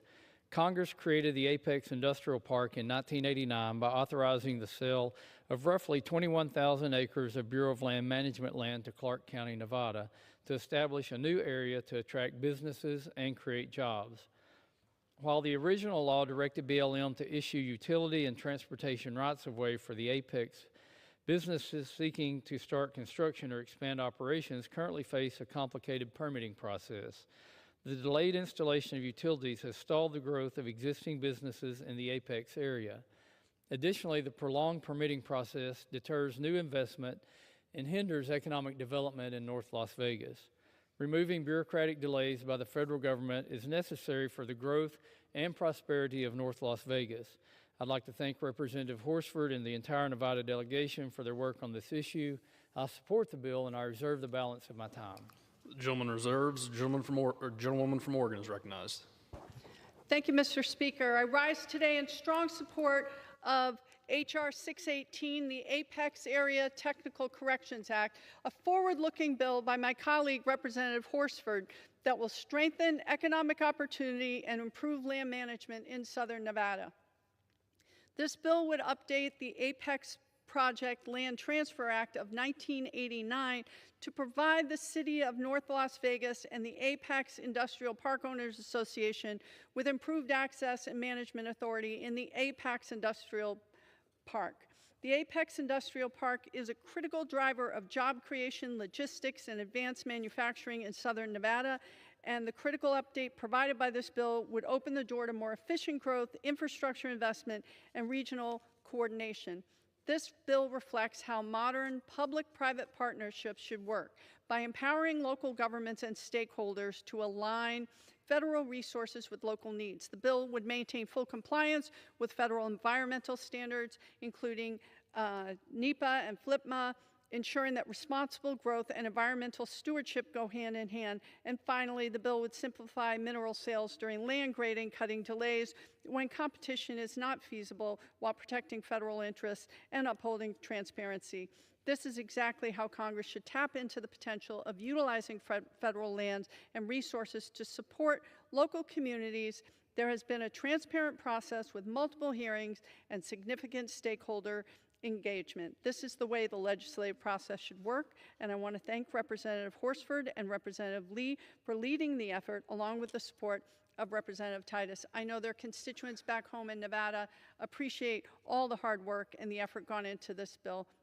I urge my colleagues to support this common sense bill, and I reserve the balance of my time. The gentleman reserves. For what purpose? The gentleman from Arkansas is recognized. Mr. Speaker, I have no further requests for time. I'm prepared to close and reserve the balance of my time. The gentleman reserves. The gentleman from Oregon is recognized. Mr. Speaker, I yield such time as he may consume to the gentleman from Nevada, the sponsor of the bill, Representative Horsford. The gentleman is recognized. Thank you, Mr. Speaker. I rise in support of my bill, H.R. 618, and I want to thank Ms. Hoyle, the floor manager for the committee, as well as the chairman for the courtesy. In 1989, Congress enacted the Nevada Land Transfer and Authorization Act, directing the sale of 21,000 acres of federal land to Clark County for the establishment of the Apex Industrial Area. This law permits only the Bureau of Land Management and Clark County to issue utility and transportation rights of way. Originally, Clark County had this authorization in order to make the permitting process shorter. In recent years, however, the City of North Las Vegas and the Apex Industrial Owners Association primarily manage the site, not Clark County. The result is that this law has had the opposite effect and leads to a longer permitting process for businesses that need to construct sewer, gas, and power, as well as broadband infrastructure. Amending the Nevada Land Transfer and Authorization Act to include the City of North Las Vegas and the Apex Area Industrial Owners Association as permittees would allow the original congressional intent of expediting the permitting process to be fulfilled. H.R. 618 is an extremely simple fix to a complex problem that plagues Apex and causes major slowdowns at the Southern Nevada Bureau of Land Management and stifles economic growth in the county. Again, I want to thank Chairman Westerman, Ranking Member Jared Huffman, as well as Representative Hoyle, and the rest of the Natural Resources Committee for allowing this measure to pass through committee and to come to the floor. I ask that all members support this legislation on economic development, expediting the permitting process, and ensuring that the lands in our community are decided by the residents who use them. With that, I yield back. Gentlewoman from Oregon. Thank you, Mr. Speaker. I urge my colleagues to support the legislation, and I yield back the balance of my time. The gentleman yields. The gentleman from Arkansas is recognized. Mr. Speaker, this legislation would support economic growth, create jobs, and attract new businesses to North Las Vegas by streamlining permitting and cutting federal red tape. I commend Representative Horsford on this bill, urge its adoption, and yield back the balance of my time. The question is, will the House suspend the rules and pass the bill H.R. 618 as amended? Those in favor say aye. Those opposed, no. In the opinion of the chair, 2/3 being in the affirmative, the rules are suspended, the bill is passed, and without objection, the motion to reconsider is laid on the table. For what purpose does the gentleman from Arkansas seek recognition? Mr. Speaker, I move to suspend the rules and pass the bill H.R. 952. Clerk will report the title of the bill. H.R. 952, a bill to convey the reversionary interest of the United States in certain land in Sacramento, California. Pursuant to the rule, the gentleman from Arkansas, Mr. Westerman, and the gentlewoman from Oregon, Ms. Hoyle, each will control 20 minutes. The chair recognizes the gentleman from Arkansas. Mr. Speaker, I ask unanimous consent that all members have 5 legislative days to revise and extend their remarks and to include extraneous material on H.R. 952, the bill now under consideration. Without objection. Mr. Speaker, I yield myself such time as I may consume. The gentleman is recognized. I rise today in support of Representative Matsui's bill, the Reversionary Interest Conveyance Act.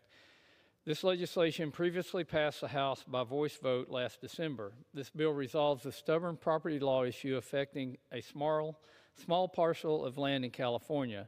The current owners of an 8-acre property in Sacramento recently discovered a reversionary interest on their land, which a railroad company originally conveyed. The reversionary interest, which dates back to the days of the Transcontinental Railroad in the 19th century, requires the land to revert to ownership by the United States since it is no longer used for railroad purposes. Because of this outdated encumbrance, the owners of this property are limited in their ability to develop or sell the land. The Bureau of Land Management, which would inherit the property through the reversion, does not want to manage the land in question since the agency can't extinguish the reversionary interest unilaterally. The BLM has encouraged Congress to address the issue through legislation. H.R. 952 would resolve this conflict by requiring the Bureau of Land Management to convey the reversionary interest to the private landowners for fair market value. This bill will free up the land for economic development and prevent further federal interference. It is a good governance bill that supports a local community, encourages economic development, and reduces the burden on the federal government. I thank Representative Matsui for this effort on behalf of her constituents. I support this bill, and I reserve the balance of my time. The gentleman reserves. The gentlewoman from Oregon is recognized. Thank you, Mr. Speaker. I rise in support of the Reversionary Interest Conveyance Act, introduced by my colleague from California, Representative Matsui. This legislation would authorize the conveyance of certain reversionary interest in approximately 8.43 acres administered by the Bureau of Land Management in Sacramento. Development at this site is currently hindered by reversionary interest that dates back to the 19th century. The original conveyance of this land from the federal government stipulated that it must be used for specific stated purposes or ownership would revert back to the United States. Land with reversionary interests like these have what's called a clouded title, which limits allowable uses and development. In this case, the reversionary interests originate from the initial conveyance that provided public land for railroad purposes in the 19th century. Making matters worse, the land changed hands over the years, eventually without the knowledge of this requirement. This bill would finally clear up the land ownership by resolving the federal government's ownership claims in these parcels. Under the sale authorized by this bill, the current landowners would be given an opportunity to purchase the reversionary interest from the federal government so the landowners may pursue development or future conveyances of the land. The bill will allow the City of Sacramento and Sacramento State University to move forward with the development of an innovative and dynamic research park. This bill includes standard conveyance language, including the requirement to sell the reversionary interest at fair market value. The conveyance is supported by the Department of the Interior. This transparent and targeted land conveyance would be a win-win for the federal government and the community in Sacramento. I want to thank Representative Matsui for her leadership. She's been working on this bill for several years. I know her constituents appreciate the hard work and perseverance. I urge my colleagues to support the bill, and I reserve the balance of my time. Gentlewoman reserves. Gentleman from Arkansas is recognized. Mr. Speaker, I have no further requests for time. I'm prepared to close, and I reserve. Gentleman reserves. Gentlewoman from Oregon is recognized. Thank you, Mr. Speaker. I urge my colleagues to support the legislation, and I yield back the balance of my time. The gentlewoman yields. Gentleman from Arkansas is recognized. Mr. Speaker, this is straightforward legislation that will help private property owners develop their land without interference from the federal government. I support this bill and note that it unanimously passed the House last Congress. With that, I yield back the balance of my time. The question is, will the House suspend the rules and pass the bill H.R. 952? Those in favor say aye. Those opposed, no. In the opinion of the chair, 2/3 being in the affirmative, the rules are suspended, the bill is passed, and without objection, the motion to reconsider is laid on the table. For what purpose does the gentleman from Arkansas seek recognition? Mr. Speaker, I move to suspend the rules and pass the bill H.R. 2492. The clerk will report the title of the bill. H.R. 2492, a bill to authorize the Secretary of Agriculture and the Secretary of the Interior to permit removal of trees around electrical lines on National Forest System lands and Bureau of Land Management lands, respectively, without conducting a timber sale and for other purposes. Pursuant to the rule, the gentleman from Arkansas, Mr. Westerman, and the gentlewoman from Oregon, Ms. Hoyle, each will control 20 minutes. The chair recognizes the gentleman from Arkansas. Unanimous consent that all members have 5 legislative days to revise and extend their remarks and to include extraneous material on H.R. 2492, the bill now under consideration. Without objection. Mr. Speaker, I yield myself such time as I may consume. The gentleman is recognized. I rise in strong support of H.R. 2492, the Fire Safe Electrical Corridors Act of 2025, led by Representatives Carbajal and Valadeo. This legislation would allow the U.S. Forest Service to permit utility companies to fully remove hazardous trees and other vegetation near power lines without requiring a separate timber sale. The legislation also includes provisions ensuring a fair return to the federal government when the timber is sold. Currently, utility companies are allowed to fell hazard trees in their right-of-way, but are not permitted to remove them without going through the timber sale process. This unnecessary bureaucratic step leaves timber piled up in the rights-of-way for long periods, creating a significant wildfire risk, especially near communities in the wildland-urban interface. Hazard trees near power lines have proven to be a serious fire threat, In fact, the largest single wildfire in California history, the Dixie Fire, ignited when a tree fell onto electrical lines. As we enter into what is predicted to be another devastating fire year, it is more imperative than ever that we take every step to manage our forest and reduce wildfire risk. In January, the world watched as communities in Southern California were virtually leveled by catastrophic wildfires. In the wake of that tragedy, the House came together to pass the Fix Our Forest Act on an overwhelmingly bipartisan basis.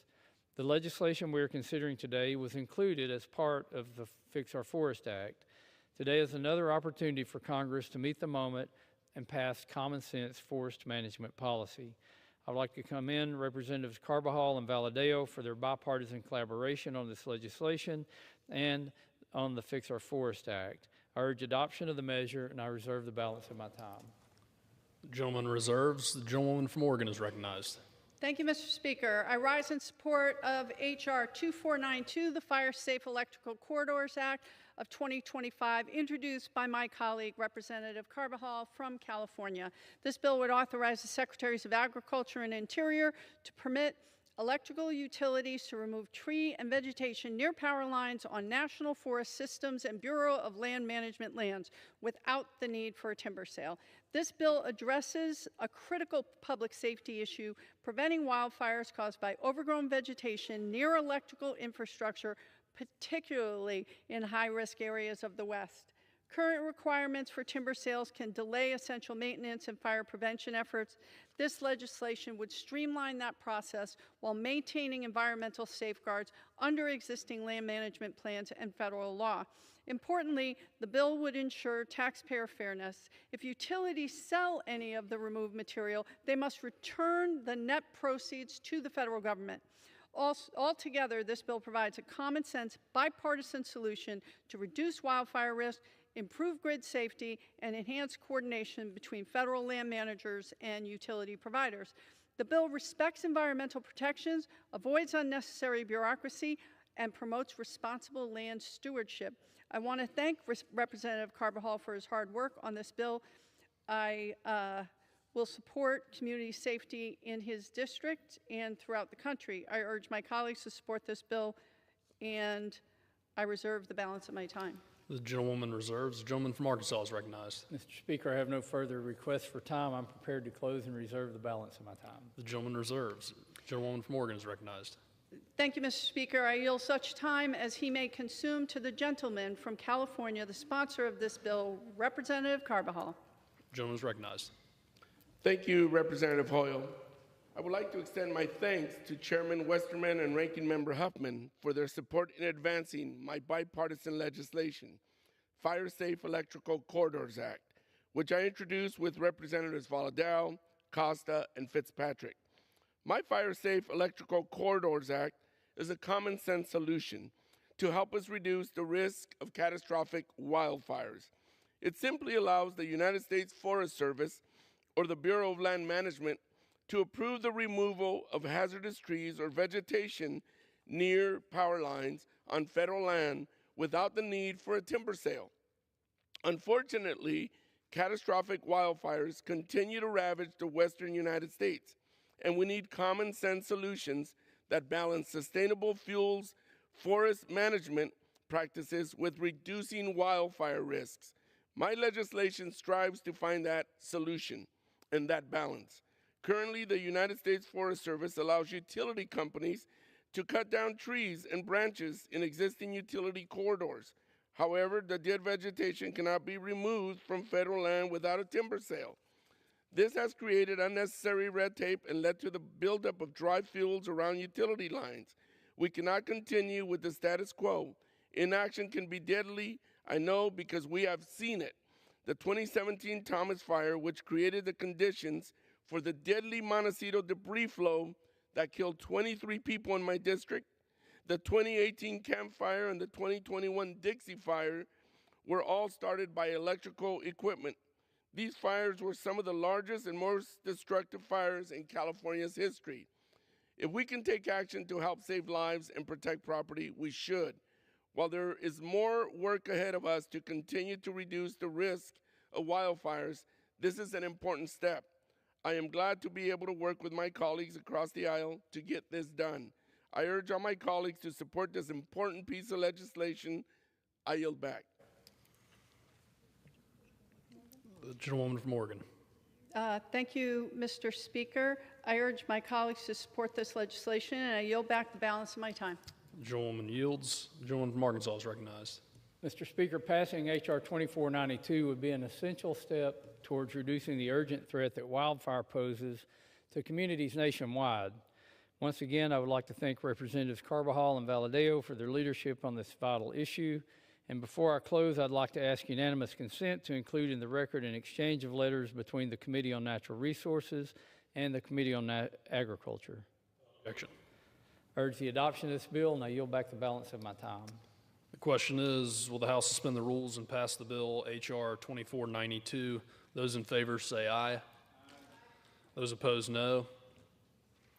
In the opinion of the chair, 2/3 being in the affirmative, the rules are suspended, the bill is passed, and without objection, the motion to reconsider is laid on the table. All right. For what purpose does the gentleman from Arkansas seek recognition? Mr. Speaker, I move to suspend the rules and pass the bill H.R. 2215. Clerk will report the title of the bill. H.R. 2215, a bill to redesignate the Salem Maritime National Historic Site as the Salem Maritime National Historical Park and for other purposes. Pursuant to the rule, the gentleman from Arkansas, Mr. Westerman, and the gentleman from Oregon, Ms. Hoyle, each will control 20 minutes. The chair recognizes the gentleman from Arkansas. Mr. Speaker, I ask unanimous consent that all members have 5 legislative days to revise and extend their remarks and to include extraneous material on H.R. 2215, the bill now under consideration. Without objection. Mr. Speaker, I yield myself such time as I may consume. The gentleman is recognized. I rise in support of Representative Moulton's bill, the Salem Maritime National Historical Park Redesignation and Boundary Study Act. This legislation would redesignate the Salem Maritime National Historical Site in Salem, Massachusetts as the Salem Maritime National Historical Park. Known for its rich history dating back to the colonial era, this area was the first historic site to be included in the National Park System in 1938. Today, the historical park includes 12 historic structures, a downtown visitor center, and a replica of a famous sailing ship, the Friendship of Salem. The site attracts over 800,000 visitors annually and showcases over 600 years of New England's maritime history. Since most historical sites focus on a singular historical feature, designating Salem Maritime as a National Historic Park would align with the naming conventions of other National Park System units around the country. Community leaders in the area also hope the redesignation will lead to more visitors by highlighting the various attractions. In addition to the redesignation, this legislation also requires the National Park Service to conduct a boundary study of related sites to assess their feasibility for future inclusion in the historical park. I support this bill, and I reserve the balance of my time. Gentleman reserves. Gentleman from Oregon is recognized. Thank you, Mr. Speaker. I rise in support of the Salem Maritime National Historic Park Redesignation and Boundary Study Act introduced by my colleague from Massachusetts, Representative Seth Moulton. This bill would redesignate the Salem Maritime National Historic Site in Salem, Massachusetts as the Salem Maritime National Historic Park, and it would require a study into including additional sites and resources. The Salem Maritime National Historic Site preserves more than 600 years of our history, documenting the development of international maritime trade and the journey to American economic independence following the Revolutionary War. Due to the importance of preserving the maritime